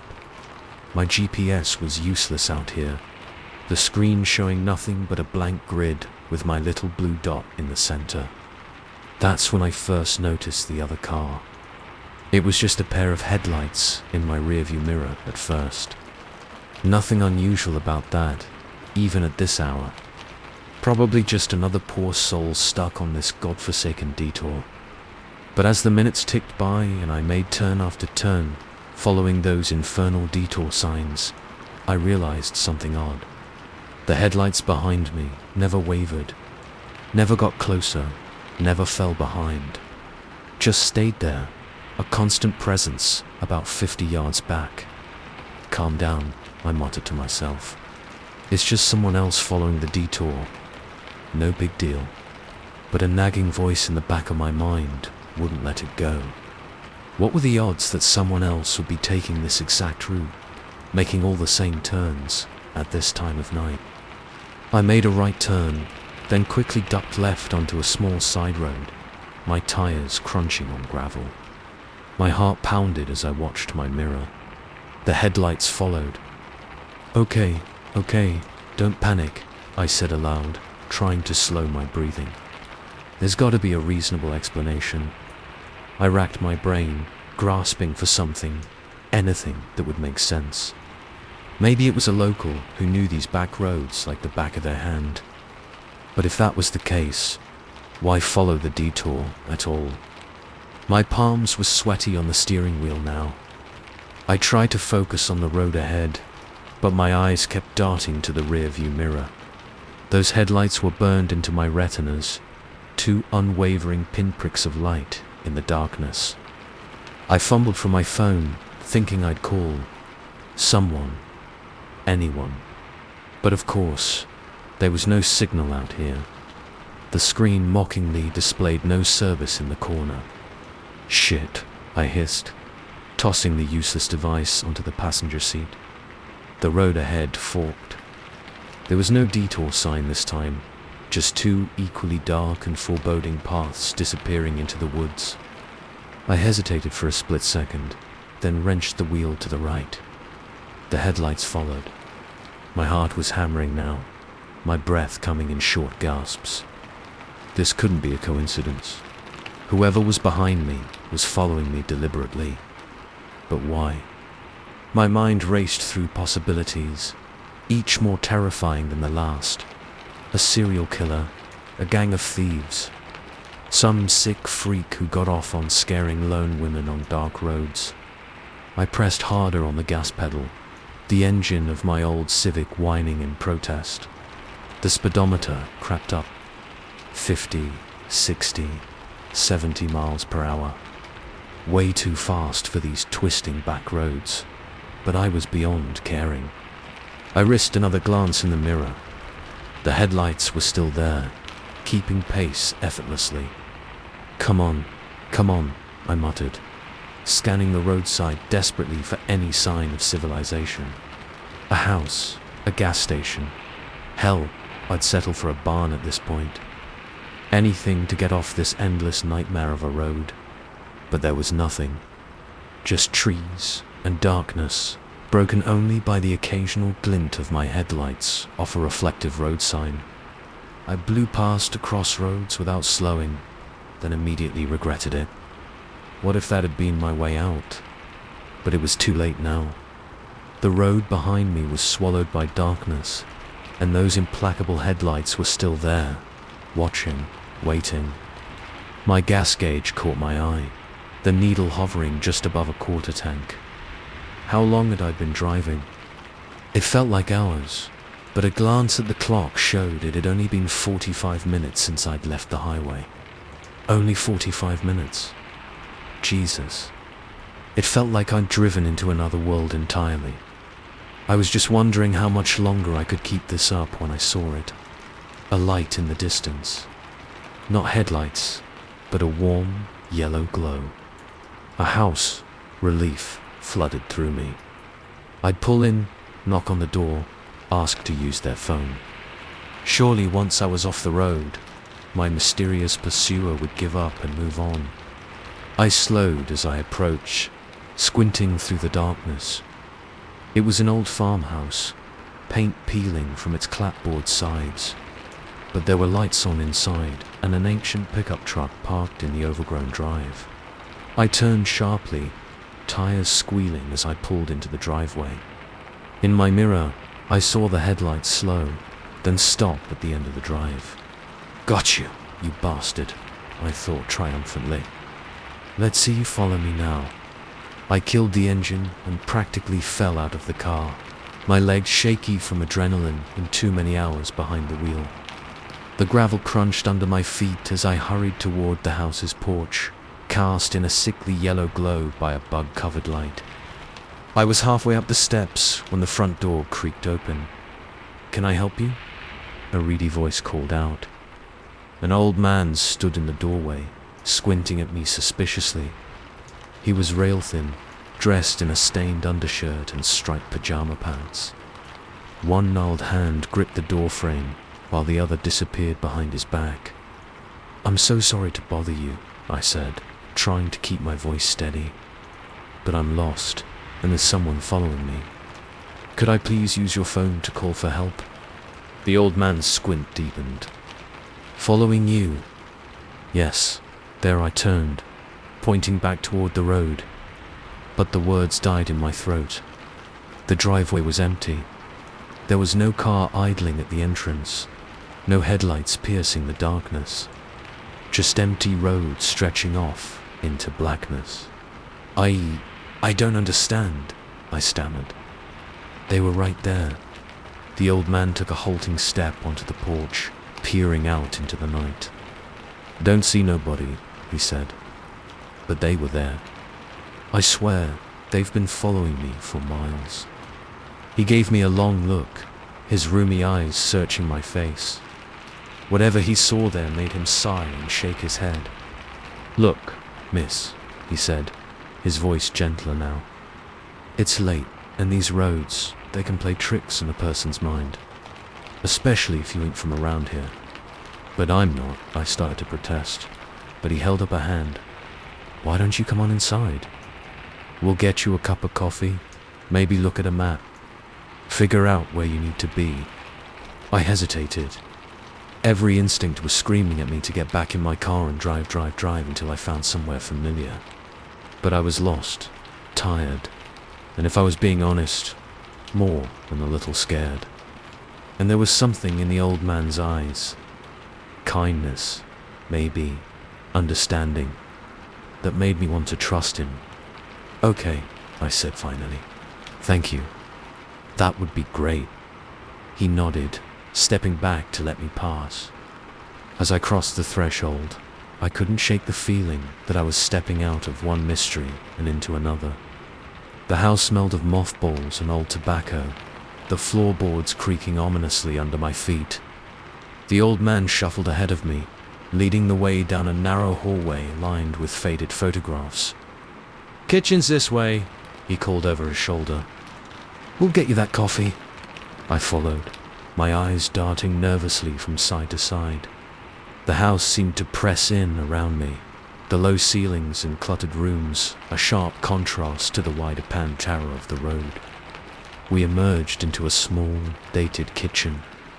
Avaka green appliances lined one wall, while a formica table took up most of the available floor space.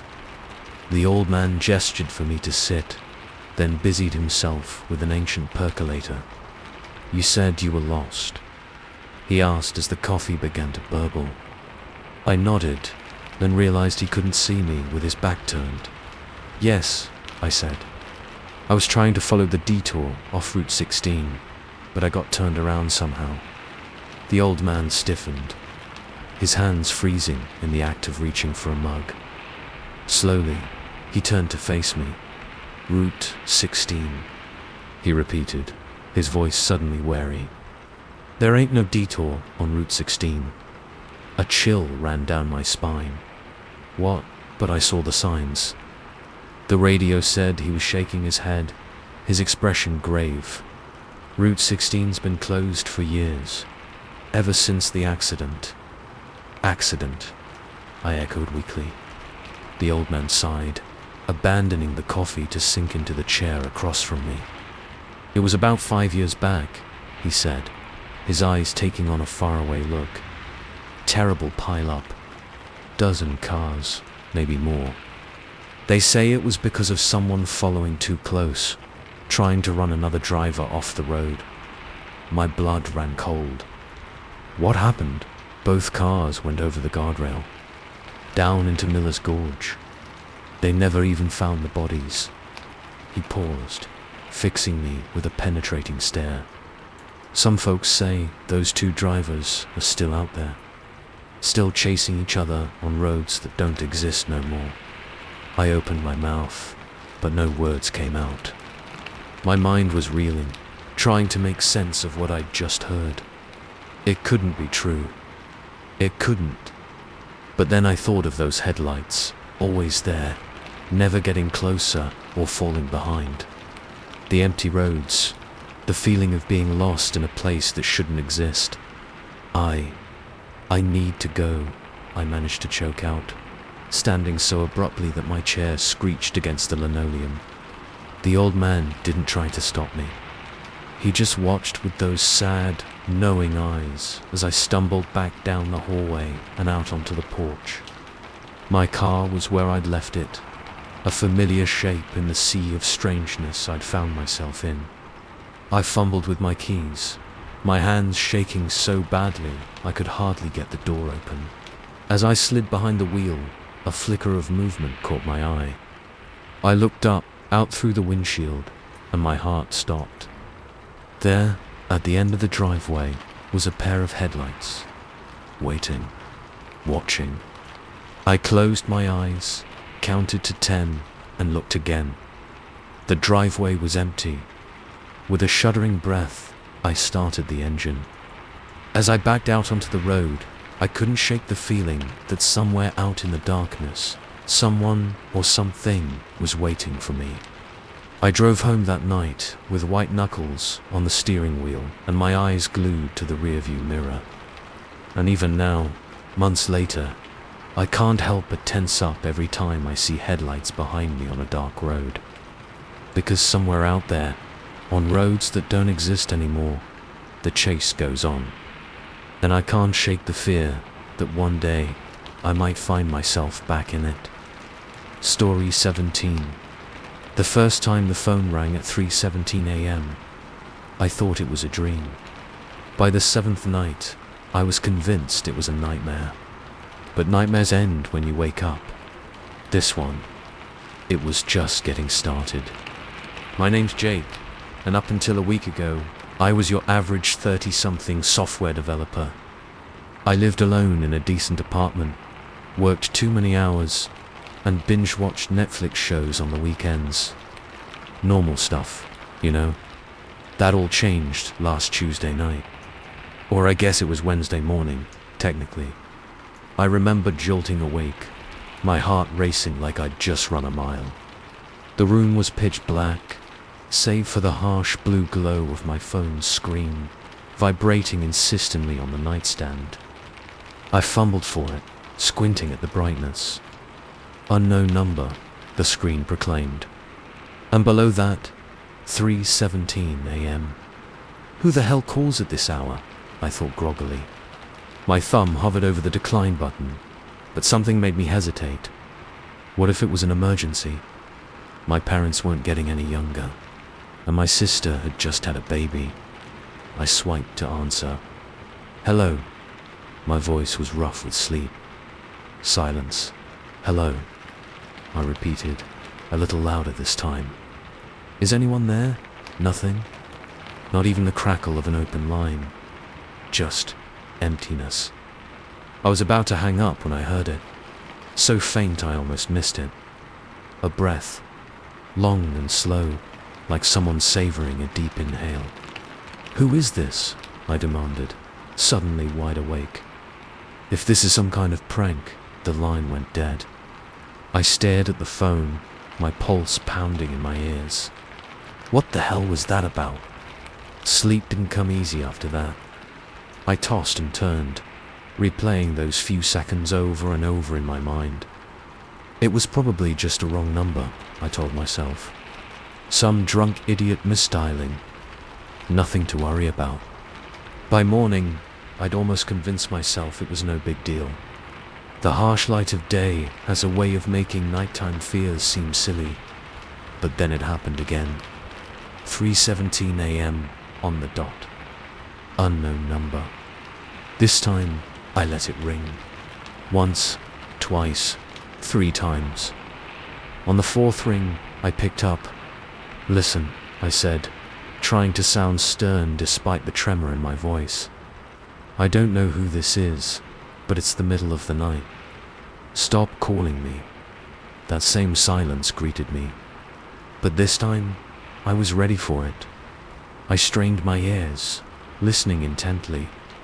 There it was again, that slow, deliberate breath. But this time, I could have sworn I heard something else beneath it. A faint rustling, like fabric moving against fabric. I can hear you, I said. Say something, or I'm calling the police. The line went dead. I didn't sleep at all that night, or the next. By the 3rd night, I was a walk-in zombie, mainlining coffee just to function at work. My co-workers noticed. Rough night? Sarah from marketing asked, eyeing the dark circles under my eyes. You have no idea, I mumbled. I thought about telling someone. My best friend, Mike. My sister. Hell, even my nosy neighbor, Mrs. Cranston. But every time I opened my mouth to explain, I stopped short. How could I describe the growing dread I felt as 3:17 a.m. approached each night? The way my stomach churned with each ring. The prickle of goosebumps that raced across my skin at that first, soft breath. They'd think I was losing it. Hell, maybe I was. By the 5th night, I was prepared. I'd downloaded a call recording app and set my phone to automatically pick up after 1 ring. No more agonizing over whether to answer. No more feeling like I was playing into someone's sick game by responding. 3:17 a.m. Like clockwork. I lay perfectly still in bed, eyes wide open, staring at the ceiling as my phone chirped its cheerful call connected. Alert. For a long moment, there was nothing. Then, heish. The breath was louder this time. Close, like whoever it was had their mouth right up against the phone. I could almost feel the warmth of it against my ear. But there was something else. Underneath the breathing, barely audible, I heard tapping, a soft, rhythmic sound, like fingernails drumming on a hard surface. Tap, tap, tap. It went on for what felt like hours. But when I checked the call log later, it had only lasted 37 seconds. I played the recording back a dozen times that day. There was something about that tapping that nagged at me. It was familiar somehow, but I couldn't quite place it. It wasn't until I was heating up a microwave dinner that evening that it hit me. I was absently drumming my fingers on the counter, waiting for the timer to ding, when I froze. Tap, tap, tap. The same rhythm, the same tempo, exactly like the sound on the recording. But that was impossible. How could someone know how I tapped my fingers? A chill ran down my spine as another thought occurred to me. What if they'd been watching me long enough to learn my habits?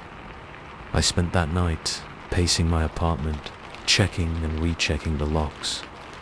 I peered out the windows, searching the darkened street for any sign of movement. But there was nothing. Just the occasional car passing by in the steady glow of street lights. 3:17 a.m. rolled around. Unknown number. This time, when I answered, I was ready. "Who are you?" I demanded. "What do you want from me?" The breathing came, quicker now. Excited, and then, so quiet I almost missed it, a chuckle. Low and throaty. I slammed my finger on the encore button, my whole body shaking. That laugh, it sounded pleased. Like whoever this was, they were enjoying this. Enjoying my fear. The next day, I went to the police. I hadn't wanted to. What could I tell them, really? Someone's breathing at me menacingly, but I was at my wit's end. The officer who took my statement was young, probably fresh out of the academy. He listened patiently as I stumbled through my explanation, nodding at all the right moments. But I could see the skepticism in his eyes. "Look, Mr. Lawson," he said when I'd finished. "I understand you're frustrated, but there's not much we can do about prank calls. Have you tried blocking the number?" I had, of course. It didn't work. Every night, 3:17 a.m., unknown number. Like the calls were bypassing my phone's software somehow. "I really think someone's stalking me," I insisted. "They know things. Personal things." The officer sighed. "Unless they've made specific threats or you have evidence of them following you, there's not much we can do. My advice? Change your number. If it keeps happening, come back and we'll look into it further." I left the station feeling deflated. What was I expecting? That they'd launch a full-scale investigation based on some creepy breathing. That night, the 6th night, I didn't even try to sleep. I sat in my living room, all the lights on, a baseball bat clutched in my sweaty hands. My eyes darted from the front door to the windows and back again. 3:16 a.m. My phone lay on the coffee table, silent and innocent looking. 3:17 a.m. It buzzed to life. I answered on the first ring. "Leave me alone," I shouted. "Do you hear me? Just leave me the fuck alone." The breathing came, faster than ever, almost panting now, and beneath it, a sound that made my blood run cold, creaking, like someone shifting their weight on an old floorboard. My eyes snapped to the hallway leading to my bedroom. That's where it had come from. I was sure of it. "Where are you?" I whispered, my voice shaking. Another crick. Closer this time. I stood, the baseball bat held out in front of me like a sword. My palms were so sweaty, I could barely keep my grip on it. "I'm warning you," I called out, trying to sound braver than I felt. "I'm armed. If you're in here, you'd better leave now." Silence. Even the breathing on the phone had stopped. Then, so sudden it made me jump, a loud thud from my bedroom. I nearly dropped the phone. My heart was hammering so hard I thought it might burst out of my chest. Slowly, on shaking legs, I made my way down the hall. The bedroom door was closed. Had I left it that way? I reached out, my hand trembling, and grasped the doorknob. It was ice cold against my sweaty palm. Taking a deep breath, I flung the door open, the bat raised high. The room was empty. I let out a shaky laugh, relief flooding through me. I was being ridiculous. There was no one here. It was all in my head. And then I saw it. On my bed, illuminated by the hallway light, was a single piece of paper. I approached cautiously, my heart in my throat. It was a photograph of me, sleeping. The time stamp in the corner read 3:17 a.m. Last night's date. I stumbled backward, a strangled cry escaping my lips. This wasn't possible. It couldn't be real. My back hit something solid, something that shouldn't have been there. Hot breath tickled my ear as a voice, raspy from disuse, whispered, "I've been waiting for you, Jake." The bat clattered to the floor as strong hands gripped my shoulders. I tried to scream, but no sound came out. The last thing I remember is glancing at my phone, still clutched in my hand. 3:17 a.m. Right on time. Story 18. I never thought I'd be afraid of chamomile tea and butter cookies. But that was before Mrs. Abernathy moved in next door. Before the stories that didn't add up, the impossible details, and the growing certainty that her kindness masked something far more sinister. It started innocently enough. I'd just moved into my first apartment after college, a tiny one-bedroom in a converted Victorian house. The kind of place with creaky hardwood floors and radiators that clanked like angry ghosts at night. But it was mine, and I loved it. I was lugging the last of my boxes up the narrow staircase. When I first met her, she appeared so suddenly at the top of the stairs that I nearly dropped my burden. "Oh, hello there, dearie," she chirped, her voice as delicate as the lace collar adorning her floral blouse. "You must be the new neighbor." I awkwardly shifted the box to extend a hand. "That's right. I'm Emily. Nice to meet you." Her hand was cool and papery in mine, fragile bones shifting beneath tissue-thin skin. "Margaret Abernathy, but please, call me Maggie. Everyone does." She smiled, and for a moment, I was struck by how young her eyes looked in her wrinkled face, sharp and bright, like polished stones. "Welcome to the building," she continued. "I do hope you'll stop by for tea sometime. I so enjoy getting to know the new faces around here." I agreed, more out of politeness than any real intention of following through. I was 23, fresh out of school, and eager to start my new job. Having tea with an elderly neighbor wasn't exactly high on my priority list. But Mrs. Abernathy, Maggie, was persistent.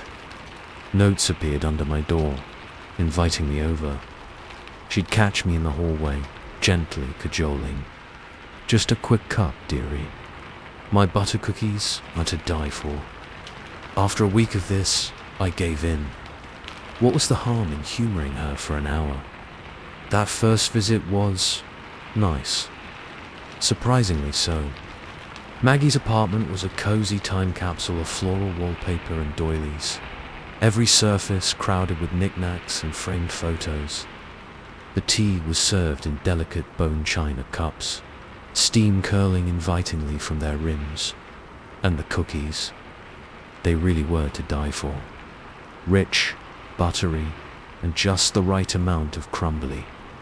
We chatted easily, Maggie asking about my new job, junior copywriter at an ad agency, and my family back in Ohio. She was a good listener, leaning in with apparent fascination as I rambled on about my college years and my hopes for the future. My, she said, refilling my teacup without asking. "What an interesting life you've led already. But then, I suppose that's the benefit of youth, isn't it? So many experiences, so quickly." There was something wistful in her tone that made me ask, "What about you, Maggie? How long have you lived here?" A shadow seemed to pass over her face, there and gone so quickly I thought I might have imagined it. "Oh, ages and ages. she said, waving a hand dismissively. This old place has been my home since, well, it must be going on 50 years now. I blinked, surprised. Wow, that's a long time. You must have seen a lot of changes in the neighborhood. Oh yes, she nodded, her eyes taking on that faraway look people get when they're sifting through old memories. Why, I remember when the Thompson boy, must have been 73 or 74, drove his brand new Mustang right into old Mr. Fitzgerald's front porch. What a toe-do that was. I laughed, imagining the scene. I bet, is that him there? I pointed to a black and white photo on a nearby shelf, showing a young man leaning against a classic car. Maggie's head snapped around, her eyes widening for just a fraction of a second. Oh no, she said quickly.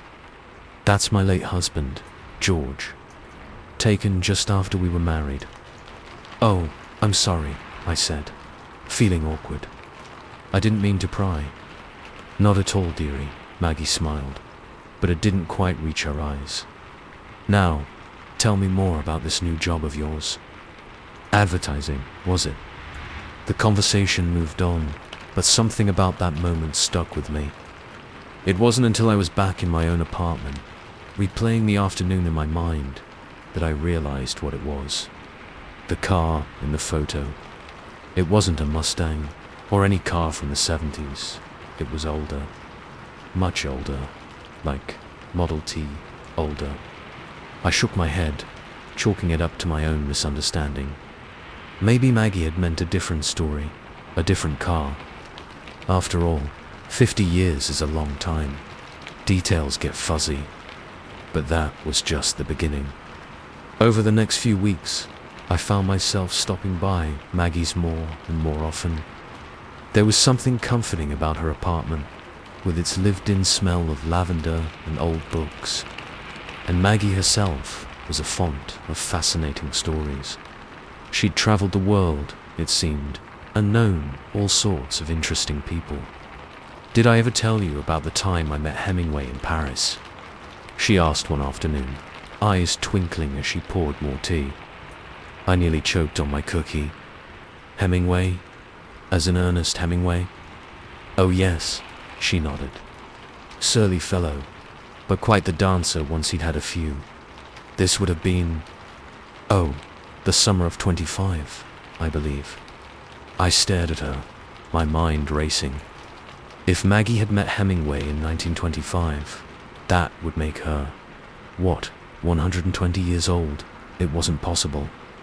Maggie, I said slowly, how old did you say you were again? She waved a hand dismissively. Oh, you know what they say, dearie. A lady never tells. Now, would you like another cookie? I declined, suddenly feeling uneasy. As I helped her clear the tea things, I noticed something odd about the photos on her mantelpiece. They were all old, sepia-toned or black and white. But Maggie looked the same in all of them. Same wrinkled face, same bright eyes. Whether posed in front of the Eiffel Tower or on some tropical beach, she was unchanging. These are wonderful photos, I said, trying to keep my voice casual. When were they taken? Oh, here and there, Maggie said vaguely. George and I did love to travel, and when did George pass away? I asked, immediately regretting the intrusion. Maggie's hand froze in the act of placing a teacup back in its cabinet. For a long moment, she was perfectly still. Then, slowly, she turned to face me. Why all these questions, Emily? Her voice was different now, harder. The grandmotherly warmth had vanished, replaced by something cold and brittle. I'm sorry, I stammered. I didn't mean to pry. I was just curious. Maggie stared at me, and I swear her eyes seemed to darken, the pupils expanding until they swallowed the iris entirely. Then, just as suddenly, she was all smiles again. Of course, dearie. Natural curiosity. Nothing wrong with that. She patted my arm, her touch sending an involuntary shiver down my spine. Why don't you run along now? I'm sure a young thing like you has better things to do than listen to an old woman's ramblings. I practically fled, my heart pounding as I locked my apartment door behind me. What the hell was that? Over the next few days, I found myself jumping at small noises, constantly glancing over my shoulder. I'd hear shuffling in the hallway and peer through the peephole, half expecting to see Maggie's face pressed against the other side. But it was always nothing. I started noticing other things, too. Little details that didn't add up. Like how Maggie's clothes, while old-fashioned, never seemed to wear out or change. Or the way she sometimes slipped into accents or patterns of speech that sounded like they belonged in another century. I do declare, this heat is positively oppressive, she said, one sweltering August afternoon, fanning herself with a lace handkerchief. For a moment, I could have sworn I was talking to a southern belle from some antebellum plantation. But it was the night I came home late from work that really sent chills down my spine. It was well past midnight, and I was fumbling with my keys when I heard it. Maggie's voice, drifting through her closed door. Can't keep this up much longer, George. The girl is starting to suspect. I froze, key halfway to the lock. George, her dead husband. I know, Maggie continued, as if responding to someone. But she's not like the others. She notices things. My blood ran cold. Others? What others? Well, what do you suggest? Maggie's voice had taken on an irritated edge. We can't very well. Oh. Emily, dearie, is that you? I nearly jumped out of my skin. How had she known I was there? Yes, I called back, trying to keep my voice steady. Just got home from work. Good night, Maggie. Good night, dear. Sleep tight. Don't let the bedbugs bite. She let out a high, tinkling laugh that seemed to echo in the empty hallway. I didn't sleep a wink that night. The next morning, I started asking around, carefully, casually. How long had Mrs. Abernathy lived in the building? Had anyone else ever been invited over for tea? The answers were unsettling. Everyone knew Maggie, but no one could quite remember when she'd moved in. Oh, she's always been here, the guy from 3B said with a shrug. And as for visitors, can't say I've ever seen anyone go in or out, said Mrs. Krentz from across the hall. Except you, of course. Except me. I spent the next week avoiding Maggie as best I could. I left for work early, came home late. I stopped answering her notes, her gentle taps on my door. But I couldn't avoid her forever, not in a building this small. It was a Friday night. I was coming back from a late movie, the hallway dark and silent. As I approached my door, a floorboard creaked behind me. I whirled around. Maggie stood there, smiling that gentle smile that no longer reached her eyes. Emily, dearie, she said softly. I've missed our little chats.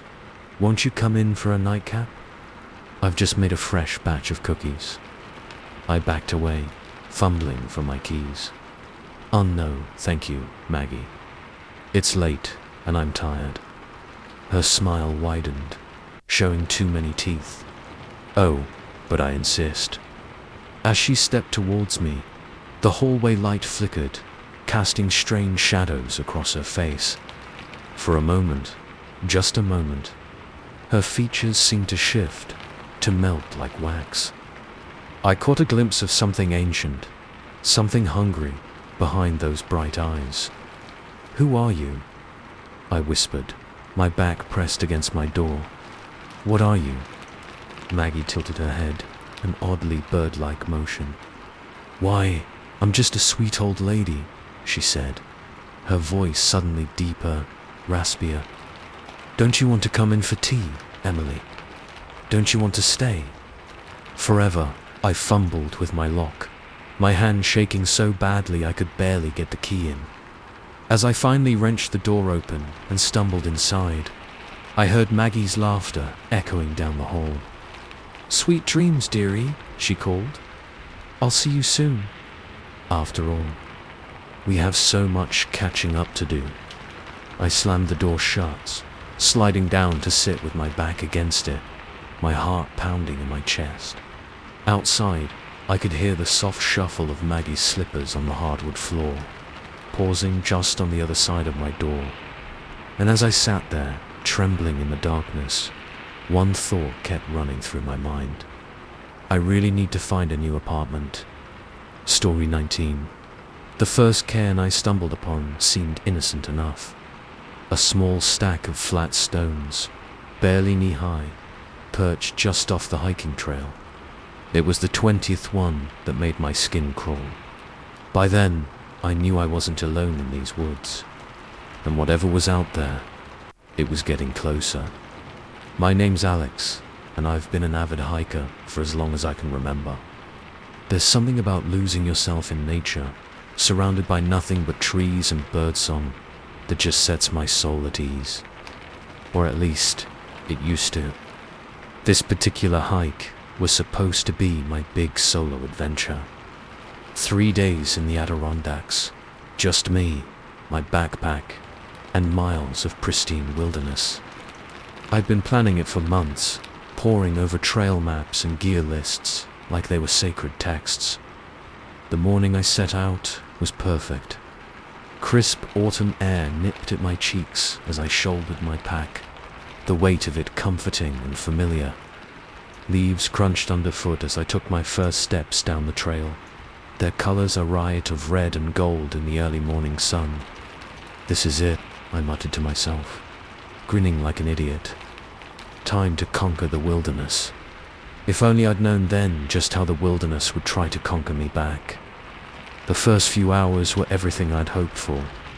The trail wound through dense forest, occasionally opening up to reveal breathtaking vistas of mist-shrouded mountains. I paused often to snap photos or just breathe in the crisp, pine-scented air. It was nearing midday when I saw the first cairn. Just a small pile of rocks, really not even 2 feet tall. I almost walked right past it, but something made me pause. It was odd. The stones were stacked with precision, each one balanced perfectly on the one below. And they weren't trail markers.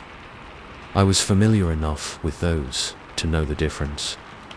This felt more deliberate somehow. I shrugged it off and kept moving. Probably just some previous hiker getting creative, I thought. An hour later, I saw another one. This time, it was larger, coming up to my waist. The rocks were different, too. Darker, with veins of quartz running through them that seemed to catch the sunlight in strange ways.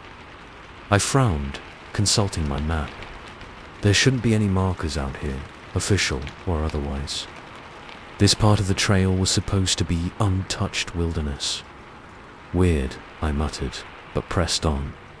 The day was wearing on, and I wanted to make it to my planned campsite before dark.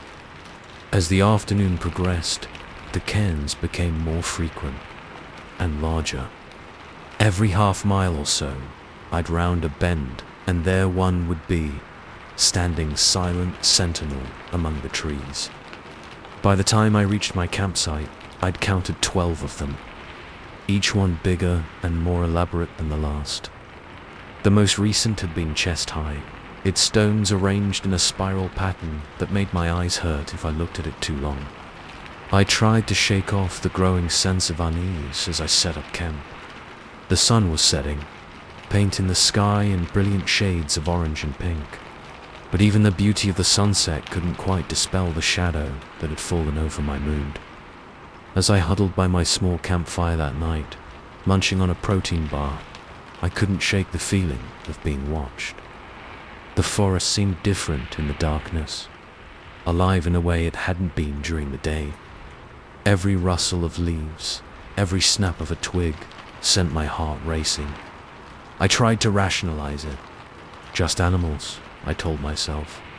Probably curious about the intruder in their domain. But deep down, I knew it was something else. Something that had to do with those strange rock piles. Sleep came fitfully, plagued by dreams of looming stone towers and whispers just beyond the edge of hearing. I woke at dawn, groggy and unrested. As I packed up camp, I seriously considered turning back. But stubbornness, or maybe just plain stupidity, won out. I'd planned this trip for months. I wasn't going to let some weird rock stack scare me off. So I shouldered my pack and set off down the trail once more. The day started much like the previous one. Clear skies, crisp air, the forest alive with the sounds of birds and small animals going about their business. For a while, I almost managed to convince myself that yesterday's unease had been all in my head. Then I saw it. Cairn number 13. It was massive. At least 8 feet tall. A twisting spire of rocks that looked like it should topple over in the slightest breeze. But it stood firm, dominating the small clearing it occupied. I approached cautiously, my pack suddenly feeling 10 times heavier. Up close, I could see that the rocks were covered in strange symbols. Swirls and lines that might have been writing, but in no language I'd ever seen. A twig snapped behind me. I whirled around, heart pounding, but there was nothing there, just trees and shadows. When I turned back to the cairn, I froze. There, balanced precariously on top, was a new stone, one that definitely hadn't been there a moment ago. I ran, pack bouncing painfully against my back, lungs burning. I tore down the trail. I didn't stop until the cairn was far out of sight. As I stood there, bent double and gasping for breath, the reality of my situation started to sink in. I was alone in the wilderness, miles from the nearest road or cell signal. And something was out here with me. Something that could stack boulders without a sound and move faster than I could blink. For a wild moment, I considered going off-trail, just plunging into the woods and hoping I could find my way back to civilization. But one look at the dense underbrush quickly killed that idea. I'd be hopelessly lost within minutes. No, my only choice was to keep going, to follow the trail and pray it led me out of whatever nightmare I'd stumbled into. So I walked, and I watched. The cairns kept coming. Every half hour or so, I'd spot a new one. They were all massive now, towering constructions that defied the laws of physics. And they were getting stranger. Number 15 looked like a frozen explosion, rocks suspended in mid-air as if caught in the moment of bursting apart. Number 16 was a perfect arch, spanning the trail like some ancient gateway. Number 17. I still have trouble describing 17. It hurt to look at, my brain refusing to process the impossible angles and depths. With each new cairn, the feeling of being watched intensified. The forest had gone eerily silent. No birds, no insects, not even the whisper of wind through leaves. Just the crunch of my boots on the trail and the pounding of my heart in my ears. I started talking to myself, desperate to break the oppressive silence. "It's fine," I muttered, over and over. "You're fine. Just keep walking. One foot in front of the other. You'll be out of here soon." But I didn't believe it. Deep down, I knew I was walking deeper into something old, something hungry. As night began to fall, I reached cairn number 19. It was a spiral of stones, easily 20 feet high, that seemed to go on forever. I felt dizzy just looking at it, like I might fall into its twisting depths and never stop falling. That's when I heard it. A sound that made my blood run cold. Stones grinding against stones. I turned, slowly, every muscle in my body screaming at me to run. There, not 10 feet behind me, a new cairn was forming. Rocks and pebbles skittered across the ground, defying gravity to stack themselves one atop the other. In seconds, it was done. Cairn number 20 stood before me, a tower of impossible balance reaching towards the darkening sky, and carved into its surface, in deep, rough letters, "Your turn." I ran.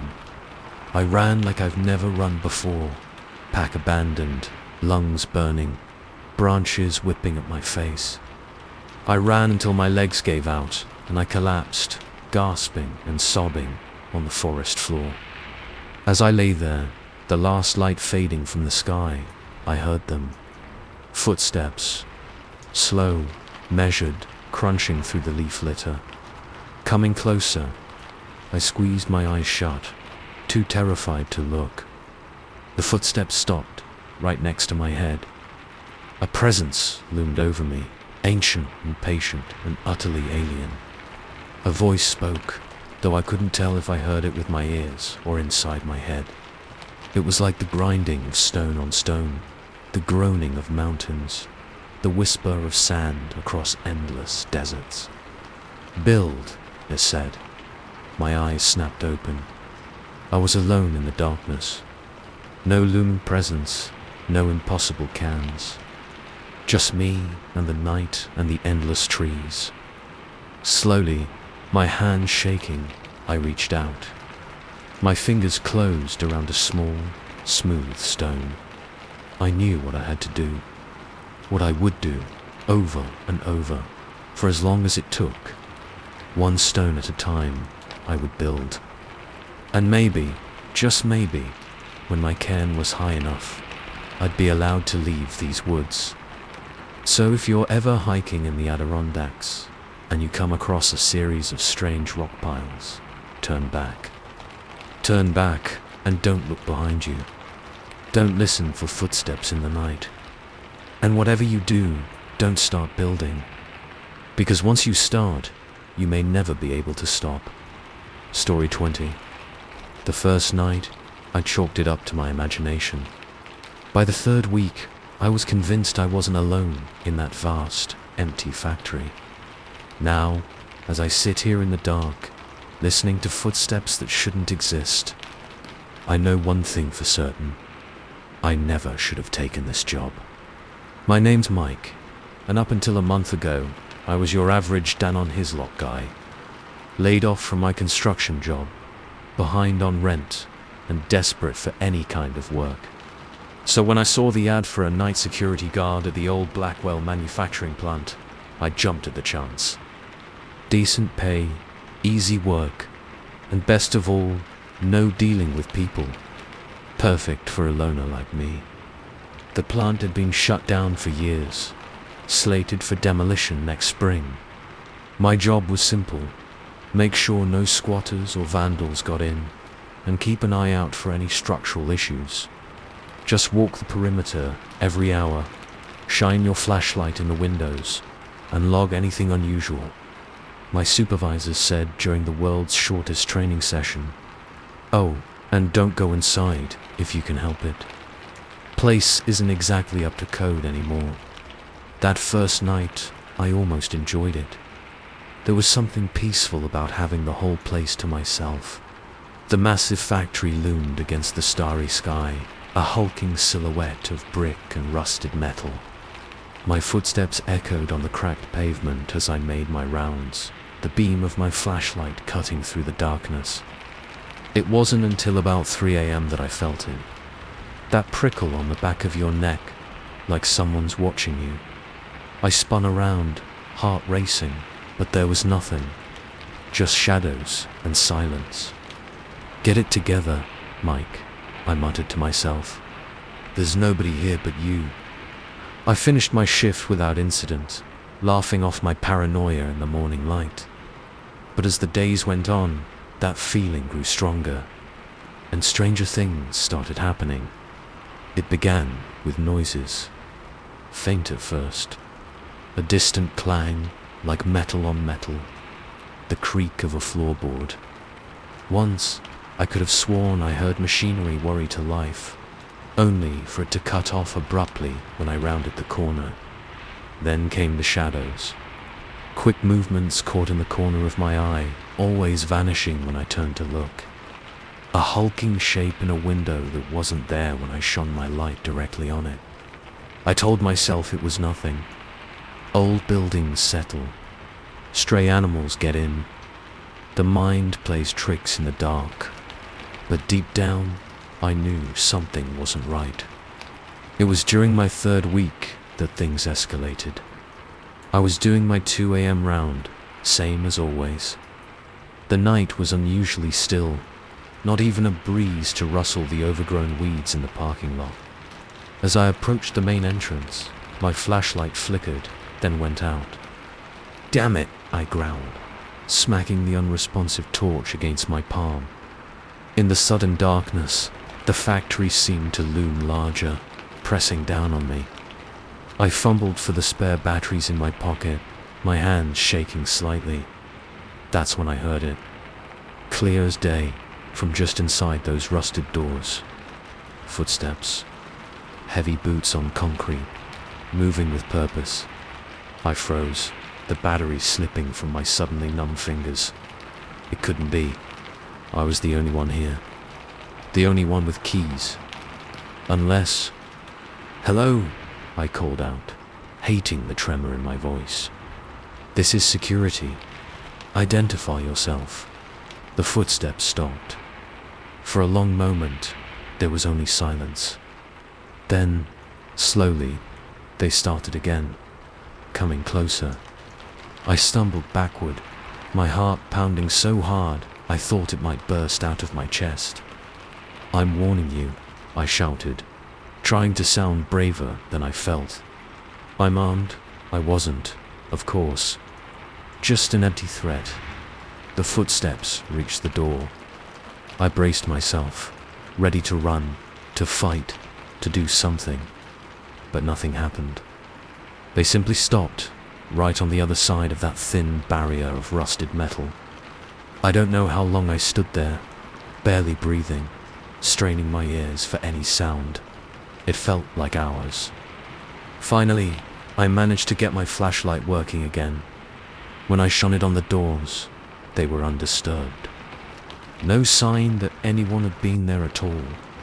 I should have quit right then. Should have walked off the job and never looked back. But I needed the money. And some stupid, stubborn part of me didn't want to admit I was scared of an empty building. So I stayed, and things got worse. Objects started moving. I'd do my rounds, noting the position of everything as I always did, only to come back an hour later and find things changed. A chair pulled out from a desk. A door left ajar that I know I'd closed. Once, I returned to the security office to find my coffee mug on the other side of the room, still warm. The incidents always happened just out of sight. I never caught anything in the act of moving, but I started to feel like the whole factory was alive somehow, shifting and changing the moment I turned my back. I tried setting up cameras, but they never caught anything. Just static and blurred images. When I reviewed the footage, there were always gaps. Minutes, sometimes hours, missing without explanation. Last night was the final straw. I was doing my usual 4 a.m. round, fighting to keep my eyes open. As I passed by the old assembly line, a flicker of movement caught my attention. I turned, shining my light into the cavernous space. There, in the beam of my flashlight, was a figure. Just for a second, silhouetted against the far wall. Tall, unnaturally thin, with limbs that seemed too long for its body. Then it was gone, melting into the shadows faster than I could blink. I ran, sprinted back to the security office, and slammed the door, my breath coming in ragged gasps. As I huddled there, trying to convince myself I hadn't seen what I knew I had, a new sound reached my ears. Machinery, the low hum of conveyor belts, the clank of metal on metal, the sounds of a factory coming to life. But that was impossible. Nothing in here had worked for years. The power was off, the equipment rusted and broken. I must have fallen asleep at some point, exhaustion finally overcoming terror. When I woke, sunlight was streaming through the grimy windows. The sounds were gone. Everything looked normal. But there, on the desk in front of me, was a small metal object. A gear, freshly machined, gleaming as if it had just come off the production line. I quit on the spot, handed in my keys, ignored my supervisor's questions, and got the hell out of there. But as I drove away, I couldn't shake the feeling that it wasn't over, that whatever was in that factory, it had noticed me. And maybe, just maybe, it wasn't ready to let me go. Now, sitting in my darkened apartment, I can't stop thinking about it. About the footsteps, the shadows, the impossible machinery coming to life. I keep seeing that figure in my mind, its unnaturally long limbs, its inhuman speed. And I can't shake the feeling that if I turn around, if I look over my shoulder right now, it might be there, watching, waiting. Because the thing is, ever since I left that factory, I can't escape the noises.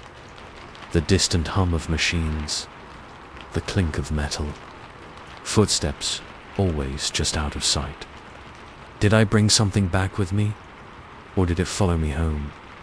As I sit here, heart pounding, ears straining for any sound out of place, I realize a terrifying truth. I'm still on the night shift, and I don't know when it ends. So if you're ever offered a job as a night security guard for an abandoned building, do yourself a favor. Say no. Because sometimes the things we're meant to guard against, they're already inside, waiting for someone to notice them, waiting for someone like me. And once they notice you back, you might never truly be alone again.